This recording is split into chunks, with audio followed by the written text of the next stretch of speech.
Minister, whether it's the most important one, the Prime Minister, or the most junior minister, lying to the House of Commons is a capital offence and would have to go. And if the officials have lied when they're advising you, they should go. On the 10th of September, the Prime Minister misled Parliament by saying the full due process was followed. If Mandelson failed the security vetting, full due process was not followed. Misleading Parliament is a resigning offence. The Ambassador has repeatedly expressed his deep regret for his association with him. He's right to do so. I have confidence in him, and he's playing an important role in the UK-US relationship. It was clear that the Prime Minister wanted to make this appointment himself, and had therefore I understand that the FCDO was informed of his decision and acted upon it, and via the Foreign Secretary sought and obtained the King's approval for the appointment. Even the expectation that Ollie Roberts felt quite comfortable, this is what we're being asked to believe. Yes. To hold back this information that he knew that he had that Mandelson had failed the vetting process, and that at no stage that it was necessary to tell the Prime Minister. It's unbelievable. So he either knew and lied on this issue, or he didn't know, and that's just as bad. Can the Prime Minister tell us, did the official security vetting he received mention Mandelson's ongoing relationship with the paedophile Jeffrey Epstein? So clear. Prime Minister. Yes, it did. The Prime Minister, in a big speech in Hastings, said very clearly that Mandelson had passed. He said in the House of Commons that the vetting had revealed an ongoing relationship with Jeffrey Epstein, but not the extent of it. Across the UK, on DAB+, on your smart speaker, on your smart TV, and on your side. This is Talk.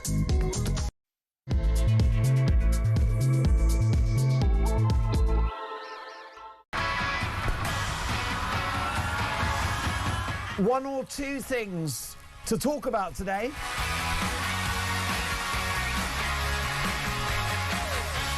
Happy Saturday, one and all. Mark Dolan, Talk Breakfast. I'm back.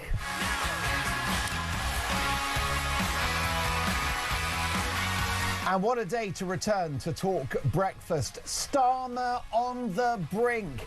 How much did he know about Peter Mandelson's failure to pass security vetting? Did he mislead Parliament? Did he know about this problem when he answered or failed to answer questions at PMQs?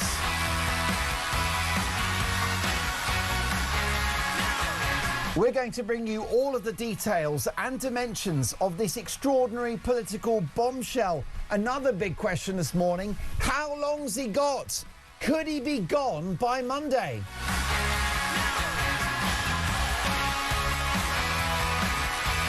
I'll be speaking to the biggest names in politics and journalism as a debate rages about whether or not the Prime Minister should resign. My question to you this morning is a simple one. Do you believe a word Starmer says? Is this a guy that you believe? My telephone number is 03444991000. The brilliant Tommy is on the calls today. So book your place on the show. Text the word talk and your message to 87222. Leave us a voice note. We know you're busy on a Saturday morning. You're getting the kids off to their swimming class. You're washing the car. You're out weeding in the garden. You may well be working this morning at the tail end of a night shift, in which I salute you for your contribution to the unstoppable powerhouse that is the great British economy. Whatever you're up to this Saturday, we've got it covered. Do you believe a word Starmer says? Now, you can hear the show on DAB+, in-app and online. You can watch the show. This is a TV show now. We do TV, folks. I'm not kidding. This is telly. So if you want to watch it and see my amazing guests and watch Dolan's Dispatch at 9 a.m, then head to YouTube right now, search Talk, and up we pop up, and you can see our show, see all my amazing guests, including Simon Danchuk, who's in the building. And my goodness, is he boiling with rage about this Starmer story.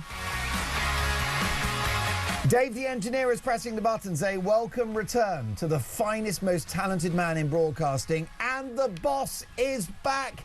Dean Spencer. After a lengthy stint in rehab, he's put his life back together, and we're very proud of him because he's worked very hard on his recovery. And I'm happy to say, on the radio and on the telly, Dean Spencer has not had an alcoholic drink for 7 hours. Takes courage. To have your company, and I do hope that you're having a good weekend so far. I do think that Starmer's in trouble. I think he's on borrowed time. That is the topic of today's Dolan's Dispatch at 9 a.m. Let me take you through the front pages, and if you are one Keir Starmer, you do not want to be reading them. The Times on Saturday, breakthrough in the Strait, hopes for US-Iran deal and waterway reopens as Israel agrees to halt strikes on Hezbollah, and top official did nothing wrong over Mandelson. The sacked head of the Foreign Office is set to mount a staunch defence of his decision to approve Lord Mandelson's appointment to Washington after his allies accused Sir Keir Starmer of scapegoating him. Starmer fired Sir Ollie Robbins on Thursday night and accused him yesterday of an unforgivable failure to warn him that Mandelson had failed his security vetting. Daily Mail now. Folks, I think I need a new microphone. This is driving me mad. Dean, bring me one in and we're just going to carry this. Is there any... It's too soon for voice notes, isn't it? But this is, I will say, have we got a clip of Starmer or something? Let's cover this content with some clips, because I've got to give you high-quality broadcasting in high fidelity. Is there anything on the system we can play? Have we got a clip of the Prime Minister talking? Fire me up something, because Cry Me a River, I might actually sing. The bottom line is we can't broadcast like this with a microphone so scruffy. This microphone, let me break the fourth wall. It wasn't working yesterday, and I told them to bin it. I just said, bin the microphone. It's gone back into the system, and it's squiffy again. If you've got... This is an on-air Dolan rant. I don't know if you find this in your own life. If you've got equipment that doesn't work, then you chuck it. You don't keep it. So what we're going to do, I'm delighted to say Tommy has come in, and he's going to save the day. Let me give you the front page of the Daily Mail. We're going to have to have intermission. There you go. We are back, and I'm now in high fidelity. Well done, Tommy, for saving the day. What a hero you are. Folks, lots more to get through. Let's have a look at today's Daily Mail newspaper. Starmer's two top aides knew about Mandy weeks ago. PM told to take responsibility and resign as senior officials are dragged into vetting scandal. Two of Keir Starmer's top aides knew about the latest Peter Mandelson scandal for weeks. Amid fresh accusations that Sir Keir has lost control of his government, it was revealed that the country's top civil servant, Dame Antonia Romeo, and the Cabinet Office's Kat Little found out last month that Mandelson was given the green light as US ambassador against the advice of security officials. Also exclusive, secrets of Fergie's life in exile at Alpine Resort. Sarah Ferguson spotted for the first time since the arrest of her ex-husband, Prince Andrew. The Sun newspaper, exclusive, 1D legends at war. Netflix show canned after star's head cut in attack. Louis punched by Zayn. Does anyone care? You are looking at someone that does not care. The Daily Express, Time PM took responsibility for errors. Furious Labour MPs have turned on Keir Starmer as they urged him to take the blame for the Peter Mandelson scandal. They said the Prime Minister's excuses won't cut it on the doorstep in the run-up to next month's local elections. Sir Keir is clinging on to his job after it emerged Lord Mandelson was made US ambassador despite failing security vetting. Why is this whole story a problem? This story is a problem because it tells us something about the character of the man that leads the country. This is somebody that the public don't trust. This is someone with a long history of political doublespeak. And I had David Maddox in the studio yesterday, who is one of the best connected journalists in the country. He is the political editor of The Independent. He alerted Number 10 to the story that Mandelson had failed vetting 7 months ago, 12th of September 2025, 7 months ago. He messages Number 10, their head of communications, gets a response. Are you telling me that Starmer doesn't know at that point? Of course he does. It's got to be the case. It was front page news that day. Number 10, read all the papers. That is their job. And if a story like this emerges, Peter Mandelson, who's got the biggest job at the time in diplomacy, has failed as security vetting, and it's on the front page of a national newspaper, and Number 10 have been alerted to this by the journalist that's got the story, I think you'll find that news gets to the Prime Minister. I think he's lying. It just doesn't add up. And the problem you've got with Starmer is there is no credibility there. He's got nothing in the bank by way of trust with the British public because of his history of political doublespeak. The fact that he pretended to be a Corbynite when he sought the leadership of the Labour Party. He gets the job, he then chucks Corbyn out and gets rid of all of his left-wing policies. He pretended. He was lying. It was a false proposition when he presented himself as a Corbynite figure in order to get the leadership. That's what he's like. He said he was more than happy with the Brexit result, then he battled to reverse it as shadow Brexit secretary. That manifesto, the biggest tissue of lies you can imagine. No mention of the shivering pensioners, the Chagos Islands giveaway, the attack on farmers, or the biggest assault on our taxes in a generation. There's a pattern here, folks. Weekend, sacked Foreign Office boss will fight back against Starmer in public showdown. Here's the real shocker, Sir Ollie Robbins. I'm looking forward to his side of the story. This is not a guy that's got skin in the game. This is not a guy that was going to force through the appointment of Peter Mandelson. He doesn't care. He's a civil servant. What is a civil servant? They are an administrator. They process government and they fulfill the will of the elected administration, right? They take the direction from the elected politicians. The politicians get in and they say, we want to do this with the health service. We want to do this with schools. We want to do this with X, Y, and Z. The politicians come in and the civil servants get on with it and they do the job. So at the very heart of this is that Number 10 wanted Peter Mandelson to be the UK ambassador to the United States. That was the wish and political will and edict of Morgan McSweeney, Starmer's chief of staff, and Starmer himself. Why? Well, because they thought that Mandelson could be the Trump whisperer. They were very mindful of the special relationship at the time. They knew that Trump was a tricky personality, and they understood that if Sir Keir Starmer was going to have a successful administration, he needed a good relationship with Washington. More importantly, he needed a good relationship with the orange one, the Donald. Why can't you be honest about that? You see, this is why people like Nigel Farage are quite popular. Because Farage is very comfortable in his own skin. He just says what he thinks. It's very, very refreshing. I'll actually give it to Kemi. I think Kemi's like that too. Kemi Badenoch was on the BBC a few months ago with Laura Kuenssberg. And Kemi Badenoch said, do you know what? All cultures are not equal, actually. Yep. Some cultures are better than others. Now, that is a wild and outrageous thing to say, especially on the BBC. It's super controversial. And Laura Kuenssberg is like, oh, Mrs. Badenoch, you said that. Oh, she turned into Mrs. Doubtfire. Laura Kuenssberg's turned into Mrs. Doubtfire. Laura Kuenssberg said, oh, it's outrageous that you said all cultures are not equal. What do you mean by that? Thinking that she's got Kemi with a big gotcha. And Kemi's like, yeah, too right, all cultures are not equal. And then she said that if there's a culture that believes that women should be second-class citizens, that there should be first-cousin marriage, that there should be female genital mutilation, that there should be Sharia law, those are inferior, medieval and bad cultures, much worse than, much lesser than ours. Amazing. She's quite comfortable in her own skin, Kemi. I know the Tories are just horrible, right? Just what a ruined brand they are. And there were so many Tories sat behind Kemi Badenoch on those green benches who should be in the Lib Dems. They're crazy woke. They are incredibly left-wing. They love net zero. They probably agreed with the Chagos Islands giveaway. Kemi herself, though, an authentic politician. You can just tell, can't you? She's not going to lie. It's like old Sunak. Sunak wasn't perfect. Name me one lie from Rishi Sunak. He was a little bit of a bank manager, wasn't he? But did he go around lying? I don't think so. Theresa May wasn't a liar.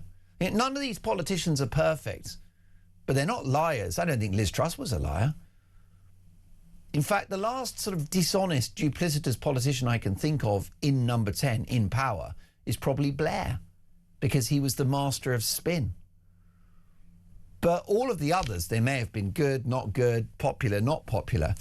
But Starmer is unique in being such a slippery personality. And that's why we're having this conversation this morning. That's why his job is in peril, is because there's nothing in the bank. There's no credibility because of the years and years of being so slippery, being so dishonest. That manifesto did not contain any information that was actually going to relate to the way they would govern. They said in the manifesto 6 billion of extra taxes. In the end, it was 60 billion. They didn't say anything about the war on farmers, the war on pensioners, the Chagos Islands giveaway, and much besides. I think Starmer's in trouble. Daily Mirror, Family Feud exclusive. Spite wedding. Sister-in-law chucks paint over bride on her big day. Look at the Mirror, running scared from the big story of the day. This is a left-leaning newspaper who are absolutely bricking it because they know that their golden boy is on the ropes. By the way, could this be the last Labour government ever? Could that be it? Because Starmer's brand is obviously non-existent now, but I think Labour have had a drubbing too. And whoever replaces them will be worse than Starmer. Because it will be Miliband, at which point we double down on net zero, or it will be Angela Rayner, who is more left-wing than Fidel blinking Castro. Daily Star.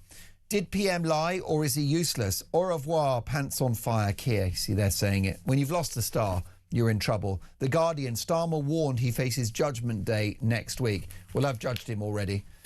Daily Telegraph, Starmer goes to war on Whitehall and oil prices fall as Strait of Hormuz is reopened. We've got more front pages. The fearless ex-Labour MP and now Reform UK supporter Simon Danchuk is next. It is 6:17. This is Talk Breakfast.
Any minister, whether it's the most important one, the Prime Minister, lying to the House of Commons is a capital offence and would have to go. The week before the attack, he was off to try and do a different attack, and he was eventually stopped by his dad. So the second time it happened, where they also knew he ordered a cab and took out a knife from the house, they never once called the police.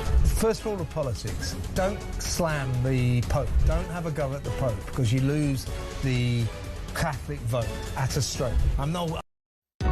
Across the UK, on DAB+, on your smart speaker, on your smart TV, and on your side. This is Talk. You are listening to Talk Breakfast. Do you believe a word Starmer says? The Prime Minister is under significant pressure following revelations that Peter Mandelson, the former UK ambassador to the United States, failed security vetting. How much did or did the Prime Minister not know? Sarah has messaged the show. Good morning, Sarah. First message of the day. Mark, I don't think that Starmer has the ability to see a problem with acting against the vetting advice. He's from the legal profession where everything is in books with very clear rules. He's never been able to think outside of the book, apart from the appointment of his pal Peter Mandelson. It's obvious that he's toast. Can you talk about possible candidates for the top job? I've only seen one Labour MP who seems capable, Junior Minister Miles Kane. OK, well, look, let's get to my studio guest for full reaction to number 10 in Meltdown. Simon Danchuk, former Labour MP and now Reform UK supporter. Good morning, Simon. Good morning. Good to be with you. Well, I mean, where to start? Do you believe the Prime Minister's protestations that the first he heard of Mandelson failing security vetting was Tuesday night of this week? I can't believe that. It's inconceivable, isn't it? I mean, there's a number of newspapers that raised the issue that he'd failed vetting back in September last year. The Independent, I think. The front page splash. Absolutely. The Mail on Sunday, I think, raised it with 10 Downing Street. The journalist who broke the Independent story published yesterday his communications between himself and the Director of Communications at Downing Street back in September. So there's plenty of evidence that it was known that he had failed the vetting process. But I think this is a bit of a red herring, really. The bigger issue is that Starmer appointed Mandelson, knowing that he was intimate friends with Epstein, that he had business interests with China, that he had business interests in relation to Russia, that he'd been sacked previously in disgrace from 2 jobs in government. So it doesn't matter whether he failed vetting or not. Everybody knew this about Mandelson. You didn't need a vetting process to know this. That's exactly right. So why did Starmer still appoint him, knowing all that? Everybody knew it. Why did he still appoint him? You're absolutely right about that. The other issue is that Sir Keir Starmer said that he regretted being lied to by Peter Mandelson over his relationship with Epstein and the extent of it. Well, if you use that language, that I regret that I was lied to, that implies a conversation was had between the two men, a conversation that did not happen before or after his appointment. Yeah, that's exactly right. He gave the impression that he'd spoken with Mandelson and that Mandelson had lied to his face. That's the clear impression Starmer had given, and there was no such conversation ever taking place. The other problem that he has, and it's quite significant, is the ministerial code. Yes. So he found out on Tuesday night, he says, about the failure of the vetting system.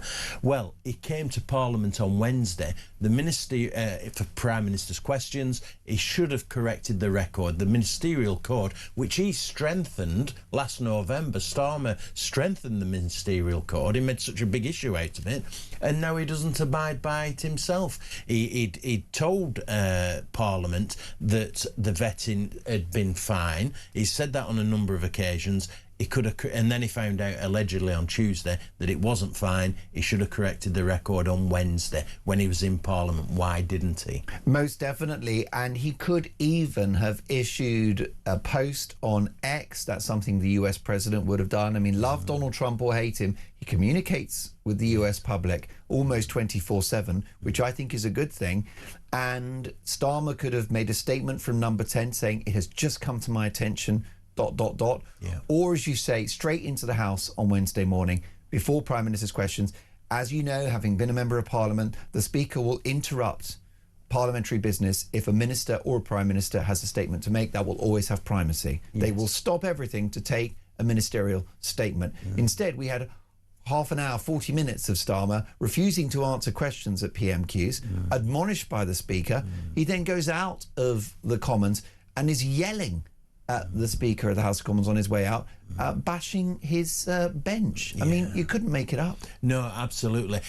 No doubt that Starmer is under pressure and he's on the ropes. He gets absolutely furious at the end of Prime Minister's questions and starts being abusive towards Lindsay Hoyle, the Speaker of the House of Commons. I think the mask slipped to that point, didn't it? Yeah, absolutely. I actually think he's on his way out. I'd be surprised if he's still there at the end of next week. He's going to come and give a statement to the House on Monday. You've got the recently sacked Permanent Secretary to the Foreign Office Ollie Robbins giving evidence on Tuesday to a select committee about this very issue. That's going to be very revealing. There'll be various revelations over the weekend, tomorrow's papers, no doubt. I think Starmer is going to struggle. 16%, only 16% believe that he's telling the truth about this in terms of the public. The public are not on his side. They've had enough of him. I mean, he's the most unpopular Prime Minister since records were kept. Well, I think that he's a master of Orwellian doublespeak, and this was a guy that presented himself as a Corbynite-style politician in order to win the Labour leadership. And I think he's just been a phony ever since. This is a guy that's an ex-lawyer who will just take the position of, you know, whoever he thinks is going to give him professional gain. Yeah, absolutely.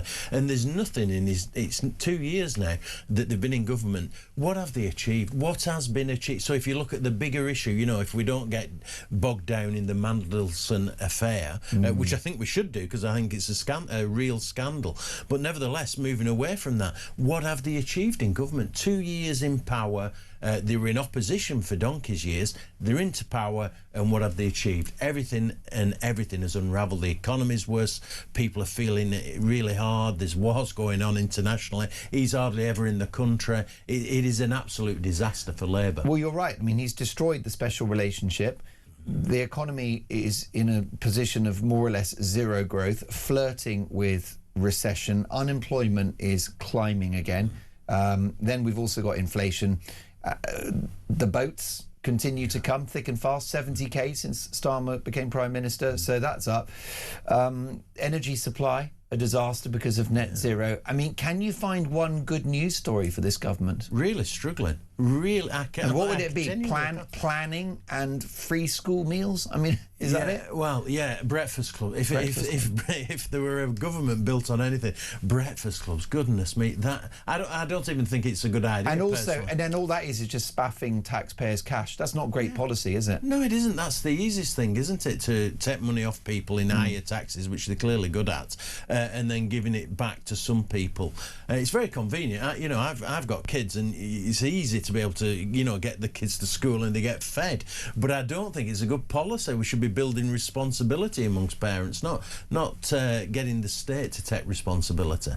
This is a guy that has proven to be very ill-suited for high office and very ill-suited for the leadership of a political party. Yeah, he's not cut out. He's not very good at politics, really. He's been parachuted into the seat that he has in North London. Then he happens to win the leadership of the Labour Party. Then he happens to win a general election with a big majority because of the system that we've got. And lo and behold, he's Prime Minister. But so many failings. He's just not up to it. I mean, I can't think of a worse Prime Minister. I'm being objective in saying this. Well, he fought the last election trying to say as little as possible about what he would do as Prime Minister, and there's a couple of elements to that, I think, Simon. One, that was a devious thing to do, because I think it's morally right to tell the public what your plans are. So he didn't, and he was sitting on digital IDs, the Chagos Islands giveaway, the war on pensioners, the war on farmers,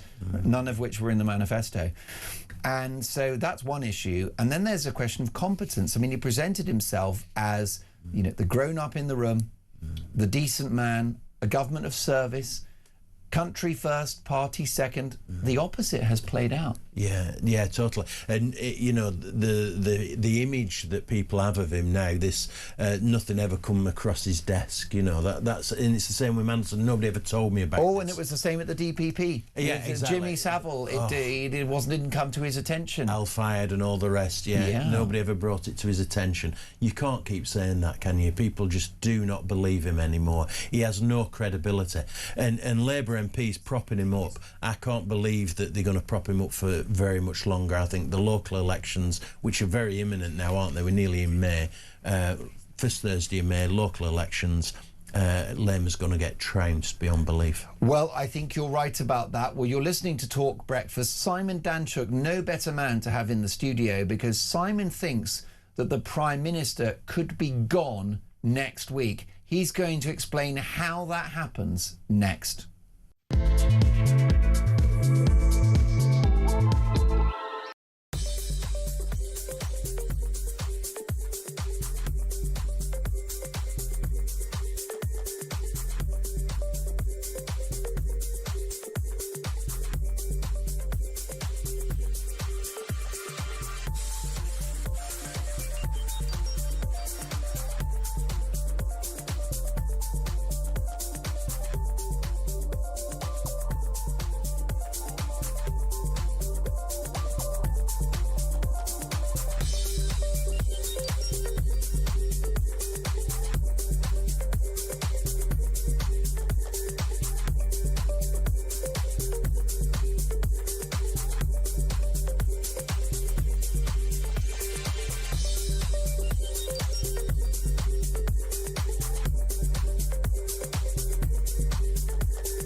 across the UK, on DAB+, on your smart speaker, on your smart TV, and on your side.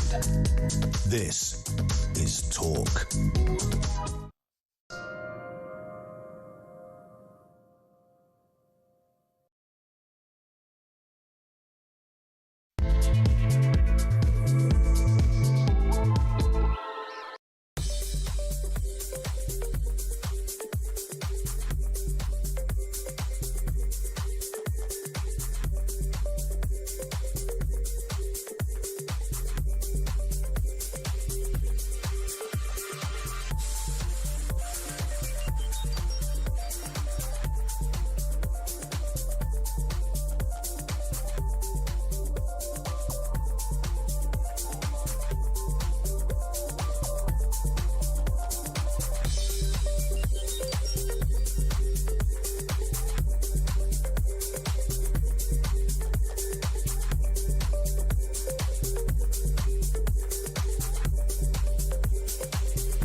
Across the UK, on DAB+, on your smart speaker, on your smart TV, and on your side.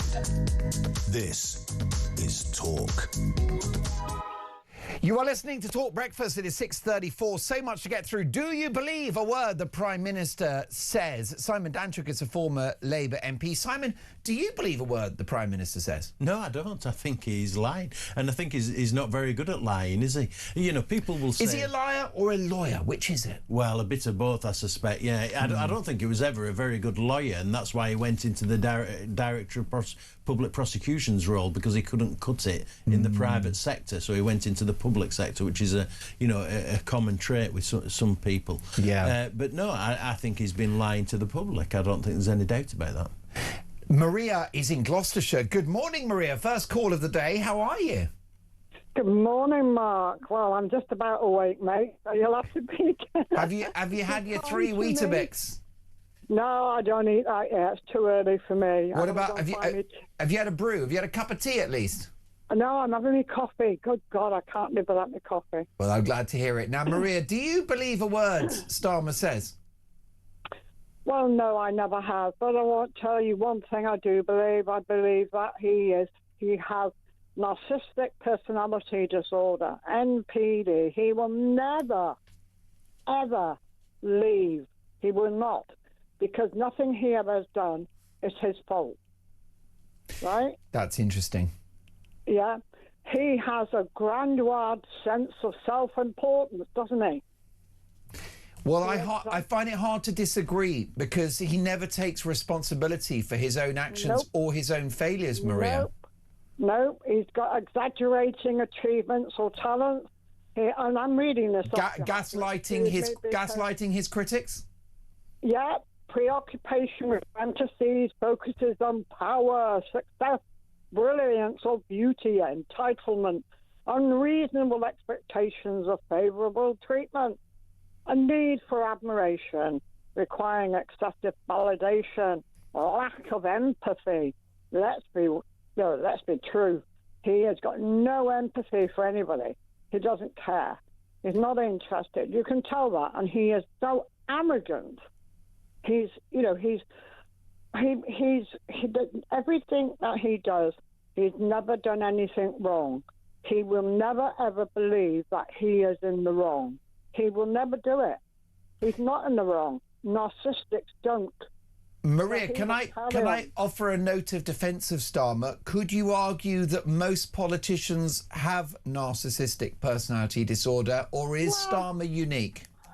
I think he's worse. I think he's a worse one. He's unique. I don't find. Let's face it. Boris wasn't narcissistic. Kemi Badenoch isn't narcissistic. She says it as it is. She's truthful, and she accepts what she does wrong. Boris accepted what he did wrong. Is Starmer ever going to accept what he's done wrong? You're having a laugh. He never will. He won't. Maria, stay with us if you can, because that's an interesting point from Maria, that Starmer will not go without a fight. You think his days are numbered, Simon, but he will try in the days ahead to cling on, won't he? Yeah, I think he will, and I think Maria's onto something there. I think he will be hard to get rid of. I think he will cling. He will try and cling on, but he's got a major problem. He's going to give a statement to the House on Monday. I presume that Kemi Badenoch, as Leader of the Opposition, will have a chance to question him over this. Yes. She's been doing particularly well in Parliament in recent times in holding Starmer to account, so I suspect that will happen. 6 p.m. on Monday night, every Monday when the House is sitting, the Parliamentary Labour Party come together and meet. So that will happen on Monday night. I suspect that there will be a lot of Labour MPs who are concerned about the situation. We just before the local elections and regional elections in Scotland and in Wales, as we were saying, Labour's going to get trounced. So you've a load of Labour people raising concerns about Starmer's performance and the situation they find themselves in. Then on Tuesday you've got Ollie Robbins, the permanent secretary to the Foreign Office, who's just been sacked. There's no reason for why has he been sacked. I don't think 10 Downing Street to Starmer can give a justification as to why he's been sacked. It looks like he's been sacked just to help Starmer move on from this issue, and it's a total failure. So he's going to give evidence to a select committee on Tuesday. He will reveal everything he knows, presumably. That will be another pressure on Starmer. And then on Wednesday, you're straight into Prime Minister's questions. And again, he's going to be on the ropes, just as he was this last week. And he knows it. He knows his days are numbered. That's why he got so angry with the Speaker of the House. I can't see how he can hold on to this. But it does need, senior Labour politicians to go to him and say, your time is up, you need to move on. Maria, notwithstanding the Prime Minister's tenacity and the personality traits that you've outlined, that you claim that he has, how do you see this play out then? Do you think he clings on until the May elections? He'll cling on for May, cling on until next year, until it's time for a proper election. He's not going anywhere. He really isn't. He throws that bloke under the bus. It's not his fault. Oh, Starmer, I never did nothing wrong. It's not my fault. Oh, my goodness, it's his. You have to feel sorry. You have to feel sorry, Maria, don't you, for Ollie Robbins, this senior civil servant? I feel sorry for Ollie Robbins. I think he was done. He was thrown out to the wolf.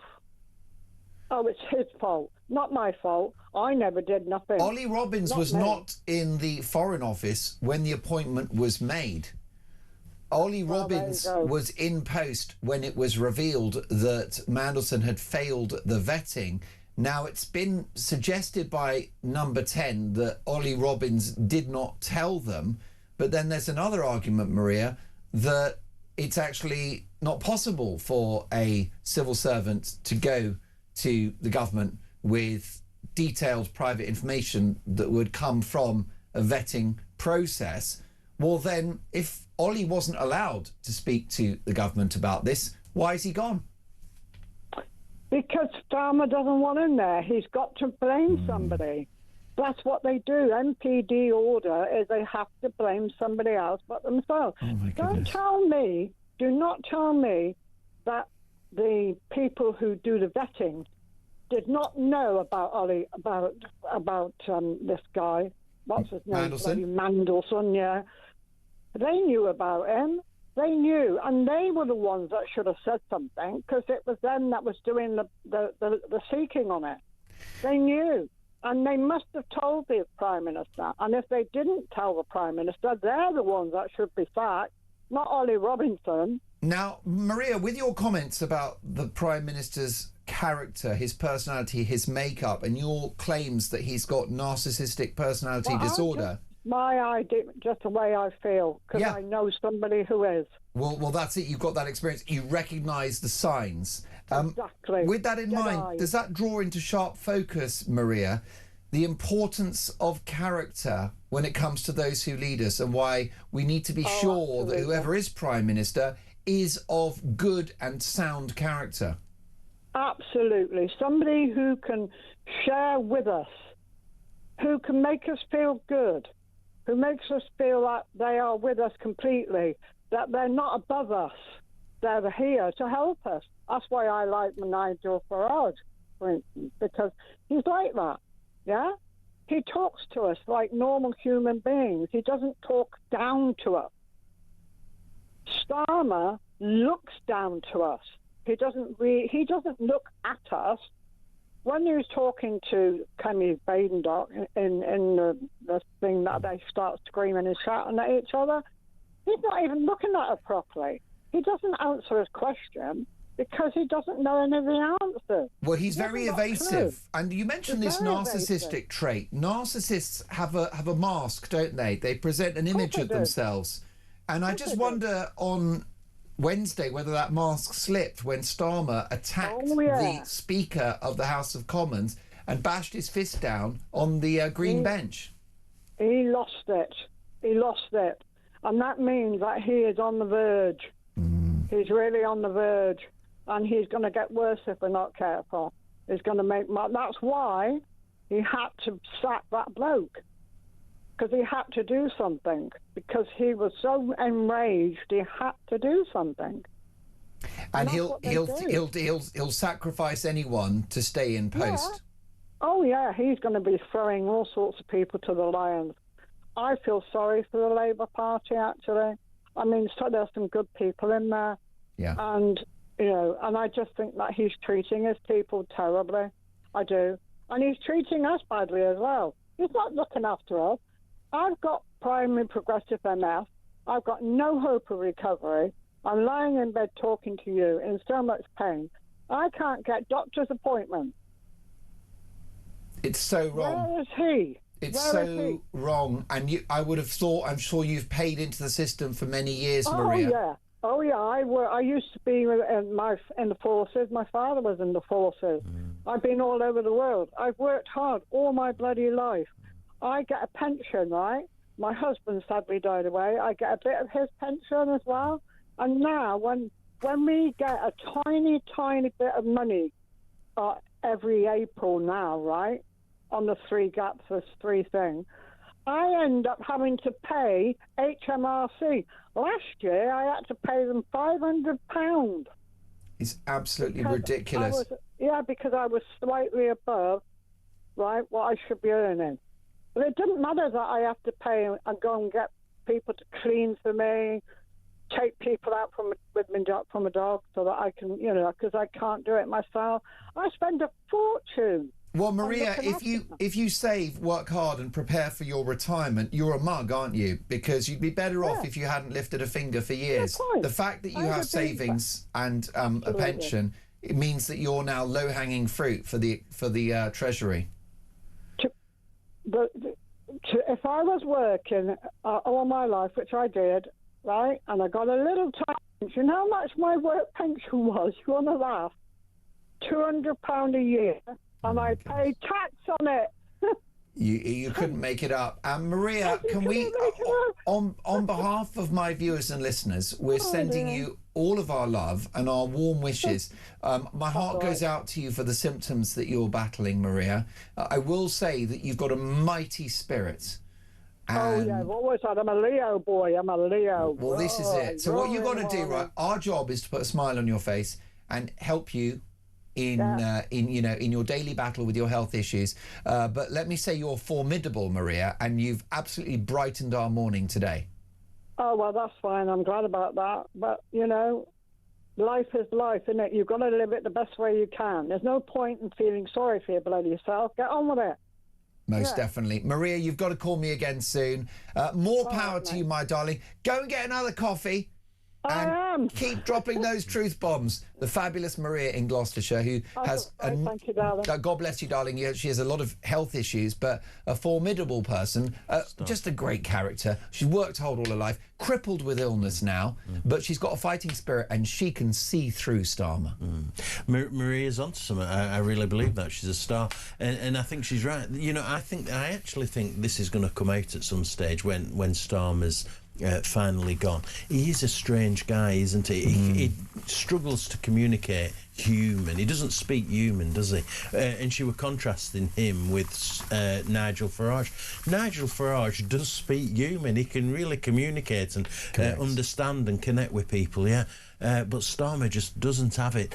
And I actually say there's something weird about Starmer. I don't know what it is. I genuinely think there's something quite strange about Starmer, and it will come out eventually. Goodness knows what it is. He's a strange guy, a weird guy. Well, most definitely. There is a defence that could be made about Starmer, but it's actually very worrying, which is it's possible, and it's being suggested in some quarters, that Starmer did not know about Mandelson's failure to pass vetting. And it's because the people around him chose not to tell him, and they will have had their reasons not to tell him. Is it because they don't trust him? Is it because they think he's incompetent? That is a hypothesis that's playing out at the moment, isn't it? That he didn't know because essentially his team are working in parallel to him. Such is their low view of his abilities. Yes. Have you heard that? Yeah, no, absolutely. And so he doesn't come out of it very well, whatever the situation is, does he? So is that he has such a loose grip on power, on government, that he doesn't know what's going on around him. Well, it's possible that his spin doctors, his chief of staff, have found out that Mandelson didn't have passed the vetting, and it's like, well, don't tell the boss. There's somehow no confidence on the part of his team in regard to his abilities. Yes. I mean, what you could find, I mean, that's the million-dollar question, isn't it? Is he incompetent? Is he dishonest? What do you think? Is it a bit of both, Simon? I think a combination of both. I don't think he has a grip on what's going on. Just take yesterday, he flew to Paris. I don't know what Ed Miliband thought of that. He flew to Paris to host a Zoom conference with other European leaders about the Strait of Hormuz, which had been sorted out anyway by Donald Trump and the Iranians. He doesn't have a grip on what's going on. That's the truth of it. And he's been found wanting. It's a real problem. And it's interesting that you've taken us through the week that faces him, and it's going to be an absolutely torrid few days. At this point, I think the mood among Labour MPs is going to be different to the last time that he addressed his party, and that's when he managed, surprisingly, in a meeting in the House of Commons, to turn it around and to rally the troops. That's not going to happen this week, is it? I don't think so. You know, he seems more desolate. There's nobody around him, is he? He's lost people. Morgan McSweeney, he relied on heavily to do his politics, because Starmer's not a politician. And you know, many of the people in Parliament have been there 20, 30 years. You know, they've been doing politics for a considerable amount of time. Starmer isn't one of them. He's very new to politics, so he relied on Morgan McSweeney heavily as his chief of staff. Now he's gone. He's all on his own. That's how it looks and feels to me. I think some senior Labour figures will probably go to him this week, certainly next week, and say, listen, the game's up. It's all over. You need to do this in a dignified way. You know, you need to exit. We need to come up with a system. The only thing that's kept him in place for so long is that there's not been an obvious contender. No, and there still isn't. Not really. I mean, Wes Streeting has always been prominent, no doubt about that. He had some difficulty because he was very close to Mandelson, and that caused him difficulties. Whether he's getting over that, there's been some chatter this week in the media saying he's doing a very good job in terms of health. That stands him in good stead.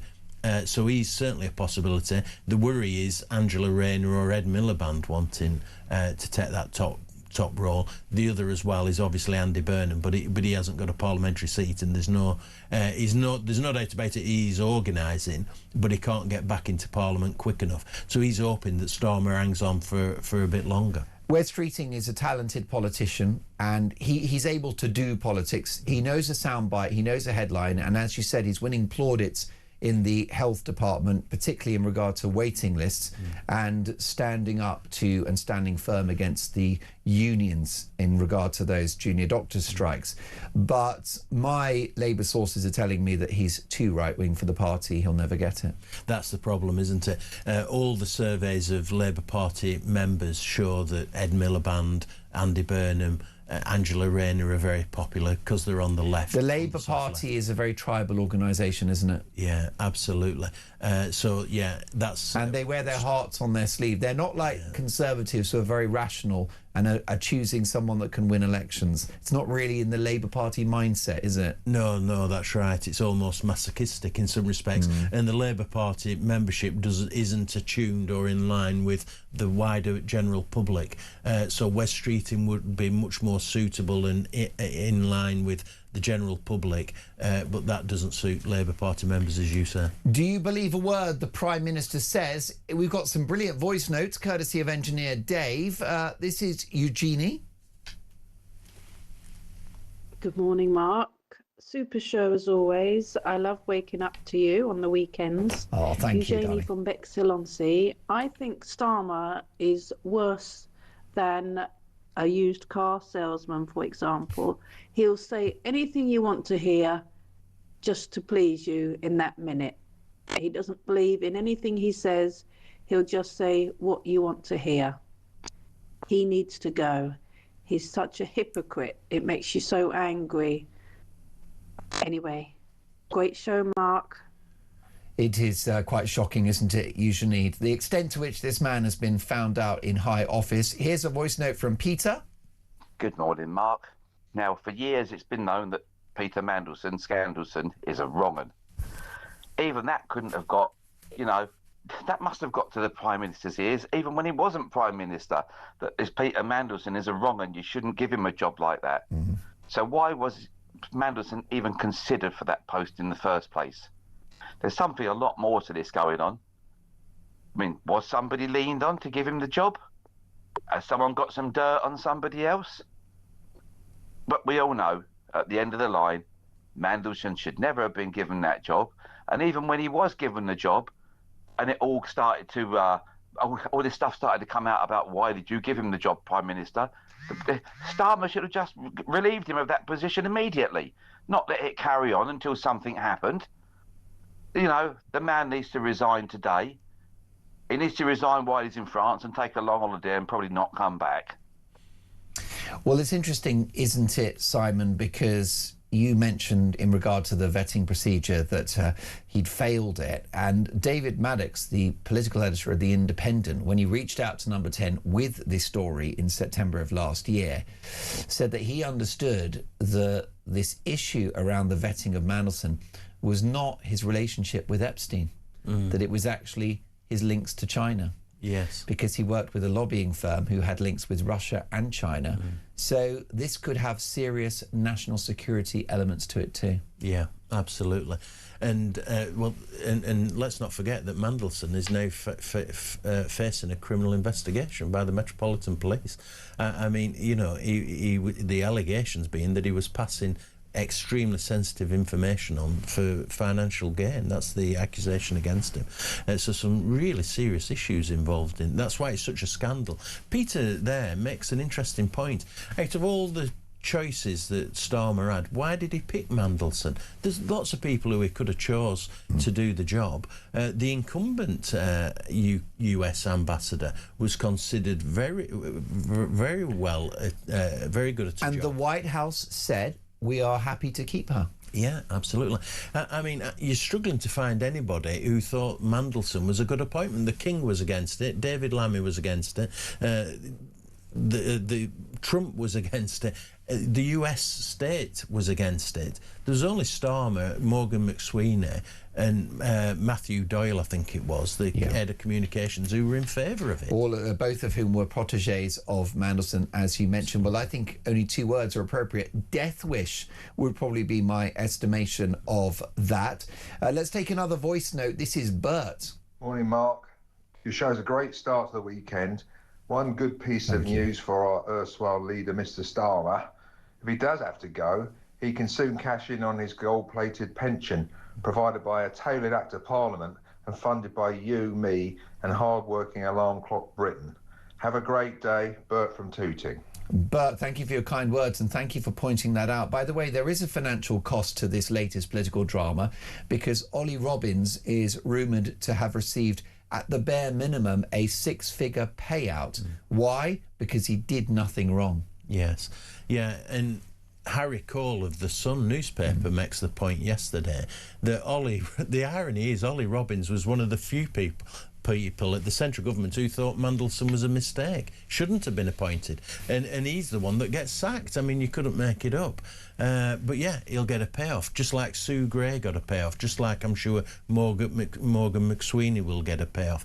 The amount of money that the government has spent on paying people off to keep Starmer in place is adding up to thousands upon thousands. If we're to believe from Number 10 that Ollie Robbins did not tell them about Mandelson's failure to be vetted because he was not able to, there is an argument that a civil servant cannot just run to Number 10, to the governing party and the government, and say so-and-so has failed security vetting because that's actually confidential. So if the argument is that Robbins was not allowed to tell Number 10, well then why has he been fired for having failed to tell Number 10? Yeah, there's no logic to this, is there? That's what everybody's asking. If those are the rules and he followed them, why is he gone? Yeah, exactly. There's no justification for him. None of this adds up. I mean, it is a riddle inside an enigma, isn't it? Yeah, absolutely. And I can imagine that, and I think I'm right in saying that, whilst the senior civil servant, Ollie Robbins, wouldn't reveal why the person had been failed in terms of vetting, because there's loads of intimate investigation. You know, I've spoken to people who've been through this type of vetting, and it is really intense, and they ask lots of intimate questions, not just of you, but of people that are around you as well. So it's understandable that Ollie Robbins wouldn't reveal the nature of the allegations against Mandelson, but he can surely say the man has failed vetting or he hasn't failed vetting. That must be information that he can share with Downing Street. Now, why that wouldn't have been shared is just bizarre. And once that information came to light, then he should have been removed as ambassador, and we wouldn't be having this conversation. Yes, absolutely. Yeah. It is 6:59. You are listening to Talk Breakfast. I'm delighted to be joined in the studio by Simon Danchuk, former Labour MP and now Reform UK supporter, broadcaster, entrepreneur and author Simon Danchuk. We're going to be joined in a couple of minutes' time by a former top cop. We'll have a look at the legality of all of this. So much to come, but our question this morning is a simple one. Do you believe a word Starmer says? My phone number is 0344 499 1000. A big hour to come. Don't go anywhere.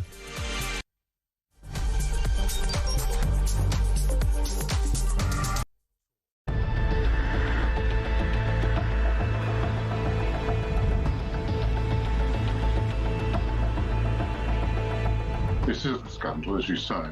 If the Prime Minister's knowingly lied, any minister, whether it's the most important one, the Prime Minister, or the most junior minister, lying to the House of Commons is a capital offence and would have to go. And if the officials have lied when they're advising you, they should go. On the 10th of September, the Prime Minister misled Parliament by saying the full due process was followed. If Mandelson failed the security vetting, full due process was not followed. Misleading Parliament is a resigning offence. The ambassador has repeatedly expressed his deep regret for his association with him. He's right to do so. I have confidence in him, and he's playing an important role in the UK-US relationship. It was clear that the Prime Minister wanted to make this appointment himself and had, therefore, I understand that the FCDO was informed of his decision and acted upon it, and via the Foreign Secretary sought and obtained the King's approval for the appointment. Even the expectation that Ollie Robbins felt quite comfortable, this is what we're being asked to believe. Yes. To hold back this information that he knew that he had that Mandelson had failed the vetting process, and that at no stage that it was necessary to tell the Prime Minister. It's unbelievable. So he either knew and lied on this issue, or he didn't know, and that's just as bad. Can the Prime Minister tell us, did the official security vetting he received mention Mandelson's ongoing relationship with the paedophile Jeffrey Epstein? So clear. Prime Minister. Yes, it did. The Prime Minister, in a big speech in Hastings, said very clearly that Mandelson had passed. He said in the House of Commons that the vetting had revealed an ongoing relationship with Jeffrey Epstein, but not the extent of it. So you've got the Prime Minister publicly saying that the vetting had been done and that he knew about it, and now claiming he didn't know about it, he didn't know there'd been a rejection. I think anybody who has been following the news over the past few months would have been surprised if Peter Mandelson had passed his vetting. The Prime Minister decided to appoint Peter Mandelson. The Prime Minister accepted that the process was going to be sped up. It's the Prime Minister's fault, and he's the man who won't take responsibility.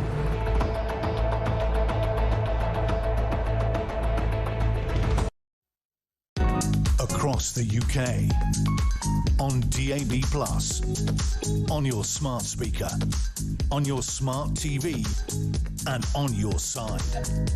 This is Talk.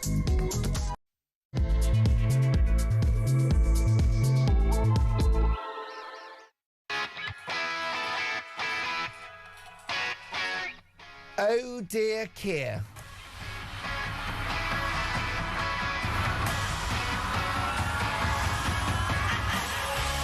Top of the morning, it is 3 minutes past 7. Happy Saturday, one and all. Mark Dolan with you on Talk Breakfast, and Starmer on the brink. How much did the PM know about Peter Mandelson's failure to pass security vetting?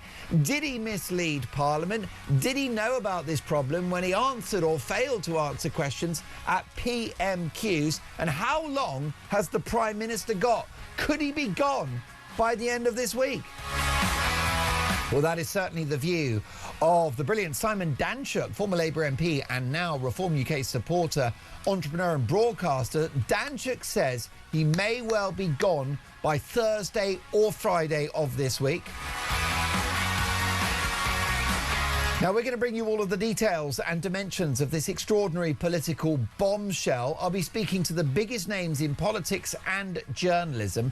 So as a debate rages about how long Starmer's got, my question to you this morning is a very simple one.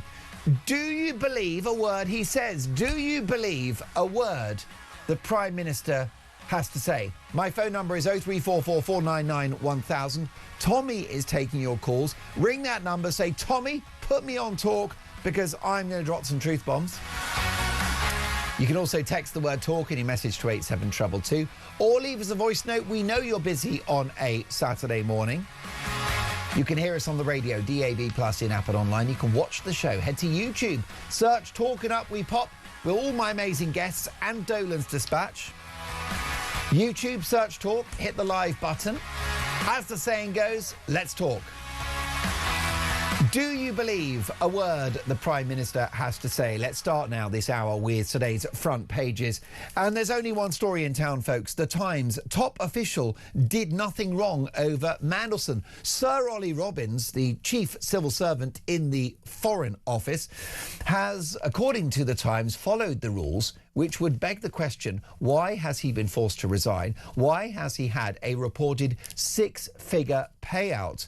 Also in the Times, and we'll come to this story later in the morning, breakthrough in the Strait. Hopes for US-Iran deal and waterway reopens as Israel agrees to halt strikes on Hezbollah. Was Donald Trump right all along? Has he had the last laugh in the Middle East? Let's take a look at this situation just briefly regarding Iran. America and Israel bravely disarmed the most wicked regime since the Third Reich. They've got no navy. All their ships are in the bottom of the ocean. They've got no air force, and their capacity to make nuclear weapons has been unilaterally diminished. And now the Strait of Hormuz is clear. Has Donald Trump had the last laugh in the Middle East? Well, just a few weeks ago, I said on this network that I'm going to do a Warren Buffett. Do you know that guy, that famous American financier?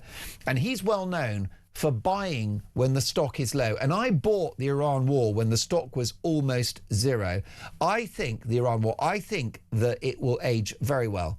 And I think that Trump is shaping up as quite a Churchillian figure. We'll get to that shortly. The Sun newspaper, Louis punched by Zayn, a massive row within One Direction, who were embarked on a new documentary series on Netflix, which has been shelved. Daily Mirror family feud exclusive, spite wedding. Sister-in-law chucks paint over bride on her big day. And Daily Star goes political. Did PM lie or is he useless? Au revoir, pants on fire, Keir. Let's get reaction to this massive political bombshell. Simon Danchuk, former Labour MP and now Reform UK supporter. And down the line, Mike Neville, retired Scotland Yard Detective Chief Inspector. Hello, Mike. Yes, good morning from Portugal, Mark. Are you having a good trip? Yeah, very good. A trip to a vineyard yesterday, so well worth going. Well, listen, it's terribly good for the heart, isn't it, the old red wine? So you've never looked healthier, I'll be honest with you, Michael. Well, I'm really concerned about this One Direction fight. You know, that sort of thing really bothers me. So, well, it kept me awake last night. Poor old Zayn, you know, can't they sort it out? We need to talk about our Prime Minister. Now, Mike, it's very interesting to have you on because your job as a former top cop is to spot a wrong 'un and to identify when someone isn't telling the truth. You'll have sat there in the interview room in a police station and you've got a suspect in front of you and they're saying, nothing to see here, I'm as innocent as it gets. So you can spot a liar. What's your appraisal of Sir Keir Starmer and whether or not he's telling the truth? Well, I simply can't believe that he doesn't know, you know, because, you know, if I was a boss and said to somebody, look, bend the rules slightly, get this guy this job, and then somebody came to me and said, look, Governor, this is a really bad thing, you know, this guy's got all these issues, you simply wouldn't go with it. But do you know what, Mark? I think my major concern is this, is that if Mandelson is telling the truth and he doesn't know, it shows that our democracy is a facade, that the civil servants are actually running the country and they can make the most momentous and stupid decisions without actually asking the Prime Minister, is this the okay thing to do? So I just think with Starmer, I just think he's a weak, pathetic individual. He's one of these managers that you see today who just, they've almost got a USB port up their backside where the information is downloaded and they just never make decisions. But I find it quite incredible the amount of times he said, you know, this man's past vetting or due process is one of his favourite phrases. Yes, I think he's lying, but I also think he's weak and incompetent. And I just think it's very dangerous for this country that the people who are democratically elected don't seem to be making the decisions. Simon Danchuk, if we are to believe the Prime Minister and Number 10, why would civil servants who are boring, censorious pen pushers unilaterally flout the rules in order to make Mandelson the UK ambassador to America? Why would they do that? I think Starmer had made it clear, and Morgan McSweeney had made it clear to senior civil servants that Mandelson had to have the job come whatever. Right. I think that was the clear message. So the civil servants have bent the rules and moved hell over high water to make this happen because of an edict from Number 10. Yeah. And so they haven't just decided that Peter Mandelson's the man for the job and they're somehow going to push this through. No, exactly. And I think this will come out on Tuesday when Ollie Robbins gives evidence to the select. And he'll be at the select committee and he'll say, the Prime Minister and his Chief of Staff told me they wanted Mandelson at all costs. I'm a civil servant. It's my job to fulfil the will of the elected government. Exactly. That will be. That's my prediction. And Ollie Robbins was before the Foreign Affairs Select Committee several months ago, and he said something similar then. He was he was being questioned by a Conservative MP, and he said something similar then, that I mean, not in such straight language, but I think that's what we'll get this coming week.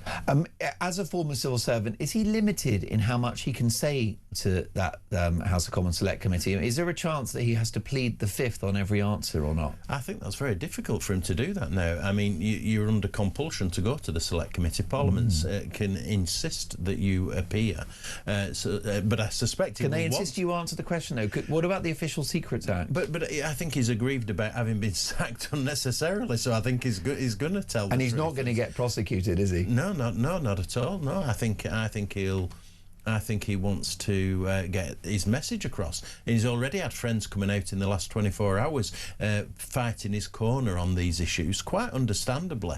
I don't think he should have been sacked, actually, from what we see now. It's a puzzle as to why it can be justified that he was sacked. Well, this is it. This is why we need a top cop on the show, and we're so happy to have you, Mike, because at the moment, it doesn't stack up, does it? You know, you've got your metaphorical whiteboard with your post-it notes. So, for example, you've got a Prime Minister, Mike, that says that he only found out that the vetting failed on Tuesday of this week, Tuesday night. But you've got a journalist in David Maddox at The Independent who contacted Number 10 in September of last year saying it's our understanding that Peter Mandelson failed vetting. It's then the front page splash of that paper. Now, these Number 10 insiders read all the papers every day, Mike. That's their job. How did the Prime Minister not find this out? Something stinks. I smell a rat. It stinks. It's almost as bad watching him. It's almost as bad as watching Prince Andrew in that interview, isn't he, where he did everything that you can think of that shows that somebody's lying, whether it's to twisting their ears, sniffing, looking backwards, whatever. The whole mannerisms of these people. The ancient Egyptians said when somebody lies, you can't help but it bursts out of you somewhere. You know, your ears go red or whatever else. Yeah. And I've got to say, watching Starmer, I think he's trying to wheedle his way out of it. But secondly, I just think it's just weakness, really. He's allowed people around him to just run things because he's running things like a boring middle management guy and a lawyer who thinks that the rules are everything. Oh, I followed this due process. And if I put my head in a bag and the people have done bad things around me, then I didn't see it happen. And the fact that I'm in charge doesn't count. But we know it does count. He's the man at the top, and he's constantly failing and constantly fudging. But the idea, as I say, why would you put your job at risk by appointing somebody when they've failed vetting? But what you do is everybody would go to the next level and say, look, you've given me these orders to make this man in this position, and yet this is the really bad thing that's happened. So you've got to give me a piece of paper. I've said this to the police. If you want me to break those rules, and you know, I had this all the time with investigations where there was if you breach this identification rule, we might get the guy quicker. Well, I'll tell you what, sir, if you write that down on an email that you want me to break those rules, I'll gladly do that. But the people, they'll say it to your face, but when it comes to put it in writing, they won't do it. So I can't believe that no one there said, look, if you want me to appoint Mandelson, I want your authority in writing. That piece of evidence, that smoking gun, must be somewhere. Yes, and I was reading in the paper this morning, Simon, that one particular journalist at The Times thinks that what's happened, it's Sam Coates, actually, at the Sky, forgive me, who thinks that what's happened is Ollie Robbins has done the government a favour by waving this appointment through, and he's paid the price. That actually he was simply overlooking some of the protocol in order to make the boss happy and give him what he wants, and he's paid the price for that. Yeah, I think that's exactly right. I think the vetting's come back and said Mandelson isn't appropriate, but the ultimate decision is with the Permanent Secretary at the Foreign Office. He's ignored that and given Starmer exactly what Starmer and Morgan McSweeney wanted. But Mike makes a good comparison, you know. Mike mentioned the Prince Andrew, Emily Maitlis interview, and it does feel like that. The end of time, doesn't it? The end of time for Prince Andrew was that interview. The time's up. Yeah, and it feels like this with Starmer as well. It feels like he's on his way out. I can't help but feel that. So, Simon and Mike, let me read you this post on X from Sam Coates, who's a very good journalist at Sky, X of the Times. And here's what he's had to say, Mike. I want you to run your ear across this as well. What do I really think happened with Mandelson and vetting, writes Coates. In October, November and December 2024, Number 10 indicated it wanted to appoint Peter Mandelson as ambassador to Washington. So let's just establish that. Exhibit A, Mike and Simon. In October, Number 10 made it clear we want Mandy for that job. It was presented with an array of people telling them not to. Cabinet ministers said don't do it. Spooks, officials in a vetting report, all raised major flags saying no to Mandelson. He then goes on to write, Starmer and McSweeney made clear they weren't interested in any objection, and this appointment must go ahead at all costs. So Mandelson's appointment was announced mid-December 2024. The vetting we're focused on today, writes Coates, came later in January 2025. Vetting of ambassadors is the responsibility of the Foreign Office and Ollie Robbins. One bit of the system said no, and that was the agency that vetted Mandelson. He says, we don't know on what grounds, but probably the grounds Number 10 had seen and rejected as a reason to block. Ollie Robbins cleared Mandelson. Very quietly, Mandelson didn't get the very highest level of clearance when he got the job, but he got the overall okay because of Robbins. Robbins did Number 10 a favour. And then he goes on to say this is because Ollie Robbins knew that going to Number 10 after the announcement and saying that Mandelson's appointment can't happen was politically impossible. Civil servants want to deliver for their political masters. So Ollie Robbins fixed it for Sir Keir and is now paying a price. Ollie Robbins has incidentally done Number 10 a second massive political favour. The really, really toxic claim doing the rounds last night was that surely anyone in Number 10 did know about the vetting failure. Ollie Robbins is making clear he didn't tell people about the vetting verdict because that would be inappropriate as part of the process he followed. It's not even clear that he saw it. Number 10 don't seem to realise he's done them a favour and are releasing documents to challenge alternative versions of events. Let's see how it plays out. The bottom line, says Coates, is Number 10 wanted Mandelson come what may. They rammed it through. Mike, your reaction?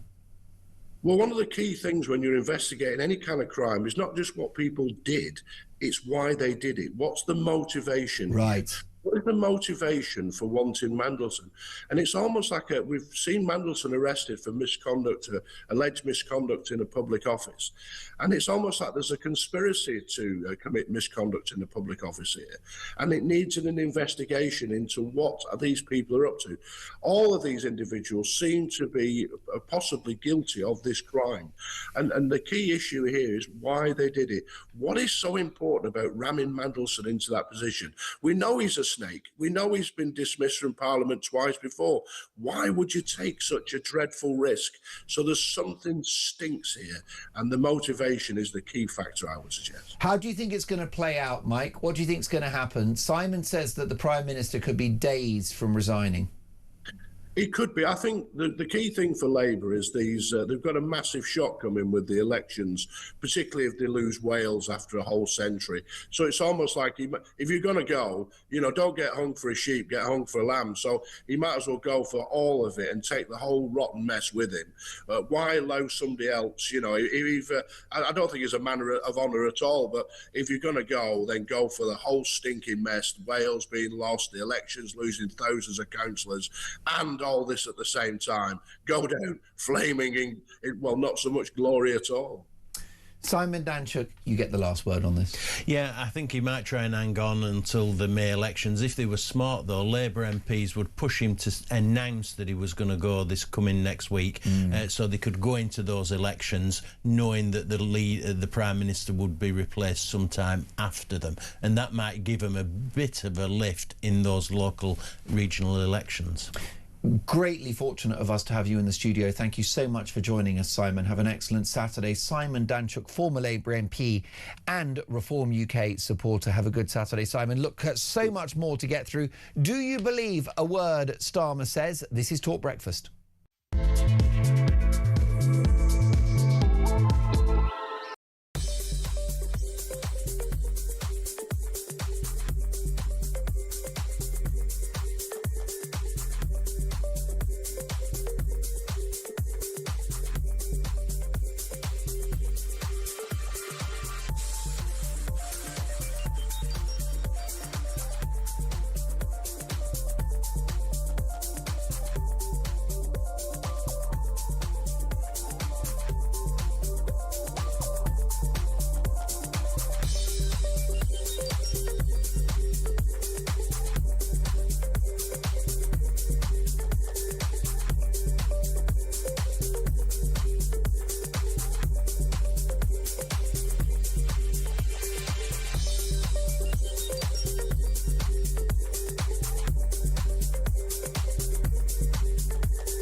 Any minister, whether it's the most important one, the Prime Minister, lying to the House of Commons is a capital offence and would have to go. The week before the attack, he was off to try and do a different attack, and he was eventually stopped by his dad. So the second time it happened, where they also knew he ordered a cab and took out a knife from the house, they never once called the police. First rule of politics, don't slam the Pope. Don't have a go at the Pope, because you lose the Catholic vote at a stroke. I'm not a big fan of Pope Leo. I like his brother.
Across the UK, on DAB+, on your smart speaker, on your smart TV, and on your side. This is Talk. Top of the morning, happy Saturday. Mark Dolan, Talk Breakfast, 7:23. If this isn't the best job in the world, I don't know what is. I'm here to represent your concerns, and I'm here to tell you how long the Prime Minister has got, and I will say it's days rather than weeks and months. Do you believe a word the Prime Minister says? Anna is available to us on a voice note. Morning, guys. Anna, sorry. I do not think all politicians are narcissists. Starmer certainly is not. Starmer is a deviant. He owns what he does. He knows he lies. He knows he's treacherous, and he knows he's hated, and he doesn't care. He's actually a sociopath. He will go down in history as one of the few British Prime Ministers that have turned on their own people. He has turned on us. He turned on us at Southport. He's vile, and he doesn't deserve my hatred. I can't even hate him anymore. If I hear his voice, I switch him off. Thank you, guys. Anna, I feel that he's lost the dressing room, and your voice note sums it up beautifully. With me live down the line from Portugal, no less, Mike Neville, retired Scotland Yard Detective Chief Inspector. Mike, are you comfortable interrupting your holiday, by the way, to join us so early in the morning? No, well, I work for myself now, so I'm happy to come and join you. And it's always a pleasure. I found it's a privilege to be able to give your opinions and to discuss things on Talk. So thank you for allowing me to have that. And you'll be straight on that all-you-can-eat breakfast buffet the minute you come off air. Maybe, yeah. And let me tell you, you've earned that sausage. Yeah, thank you. Now, Mike, let's have a look at Epsom, because there were protests following the appalling gang rape of a young woman. The public wanted answers as to who the suspects may have been. Surrey police have revealed that there were no asylum seekers or immigrants, at least at the moment, under investigation. But the reason why the public are so angry and why they want answers is because they've been kept in the dark in the past, and they are all too familiar with the horrific spectre of migrant crime. Yeah, absolutely. And this has been very, very badly handled. I think the problems go back to sort of police procedures, really. So when I started in the police, you didn't have victims, you had complainants. So somebody said, this has happened to me. They were known as the complainants. Now the word is victim, and the police went through this thing, you must believe victims all the time, 1,000,000%. Well, it would seem in this case, the police really doubted from the very start if this incident had ever happened. But when you have this emotional tag of somebody as a victim, you must believe them. You had the vicar coming out saying this terrible assault on this young woman. It would seem that it didn't happen. It was not just that there was no asylum seekers involved, it's that the police are almost saying, well, we don't believe that this alleged crime ever occurred. But firstly, with the press, the way they dealt with the press, they could have come out and said, look, the victim is so traumatised, we really got specialist investigators, we haven't got any description whatsoever as to the ethnicity, or we're really looking into the factors around this crime. That's the first thing. So the PR was the first thing.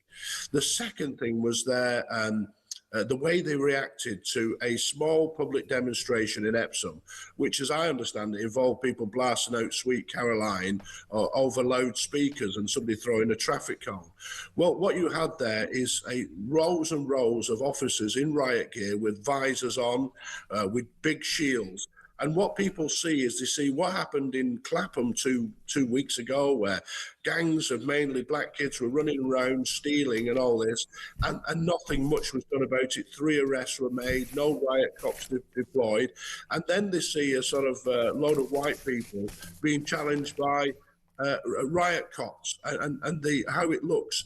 And it just sends out this wrong message about two-tier policing. So I just think the whole thing has been an absolute mess, badly handled completely, and the police seem not to learn from the terrible incident. We saw the Nicola Bully case where the poor woman had committed suicide, and there was no information given, and the void was filled. Then we saw the same with the nonsense about Axel Ruder-Cabana being a Welsh choir boy and all that kind of carry on. And at what point? And of course, then you see the Merseyside police, who within 2 hours are telling us it's a white British man who's been arrested during the Liverpool parade tragedy. And then, of course, when it comes to Huntingdon stabbing, it's 18 hours before the police say the suspect was black. So the public are not stupid, and they see this mess time and time again. But this Epsom incident has been handled very, very badly. It most definitely has, and it just goes to show a lack of credibility that the police have now in relation to many of these alleged crimes, which all too often involve people from overseas, which is why the public react. What about this story, Mike? Army bases used to house asylum seekers will be turned into detention camps from the first day of a reform government, according to Nigel Farage. The move, which would require emergency legislation to circumvent human rights laws, would prevent migrants from roaming into towns if they've entered the country illegally. So essentially what happens is they come in on a small boat, they are detained and locked up. Your reaction?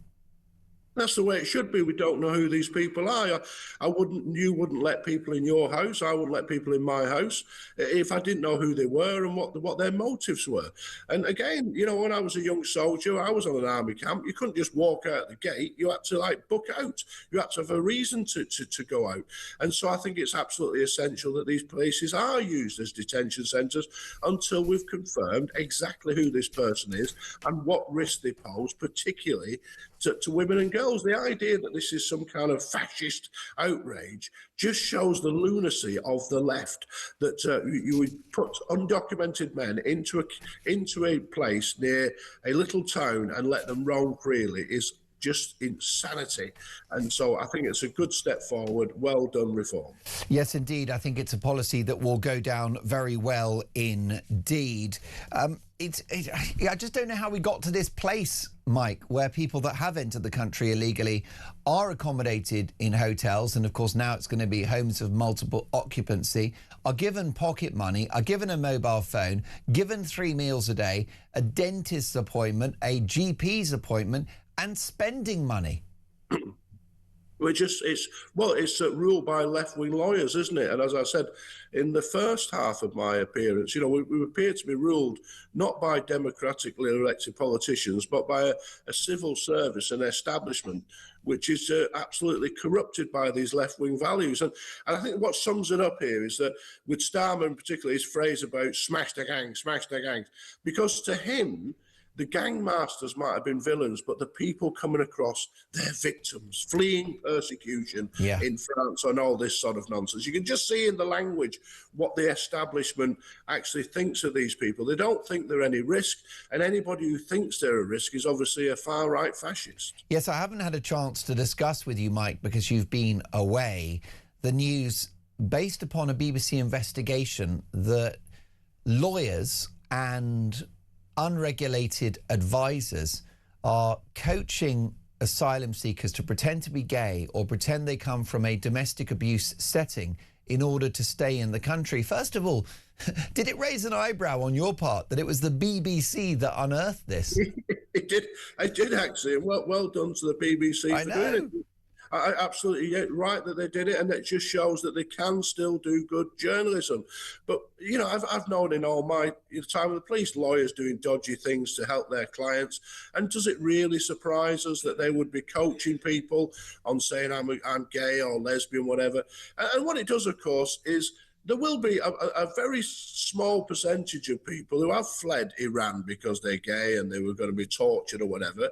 And it's right, I suppose, that we look after such people. We're a nice country and we don't want people being targeted. But the vast majority of these claims will be bogus. And we know, it's like the same ridiculous nonsense about being baptised as a Christian.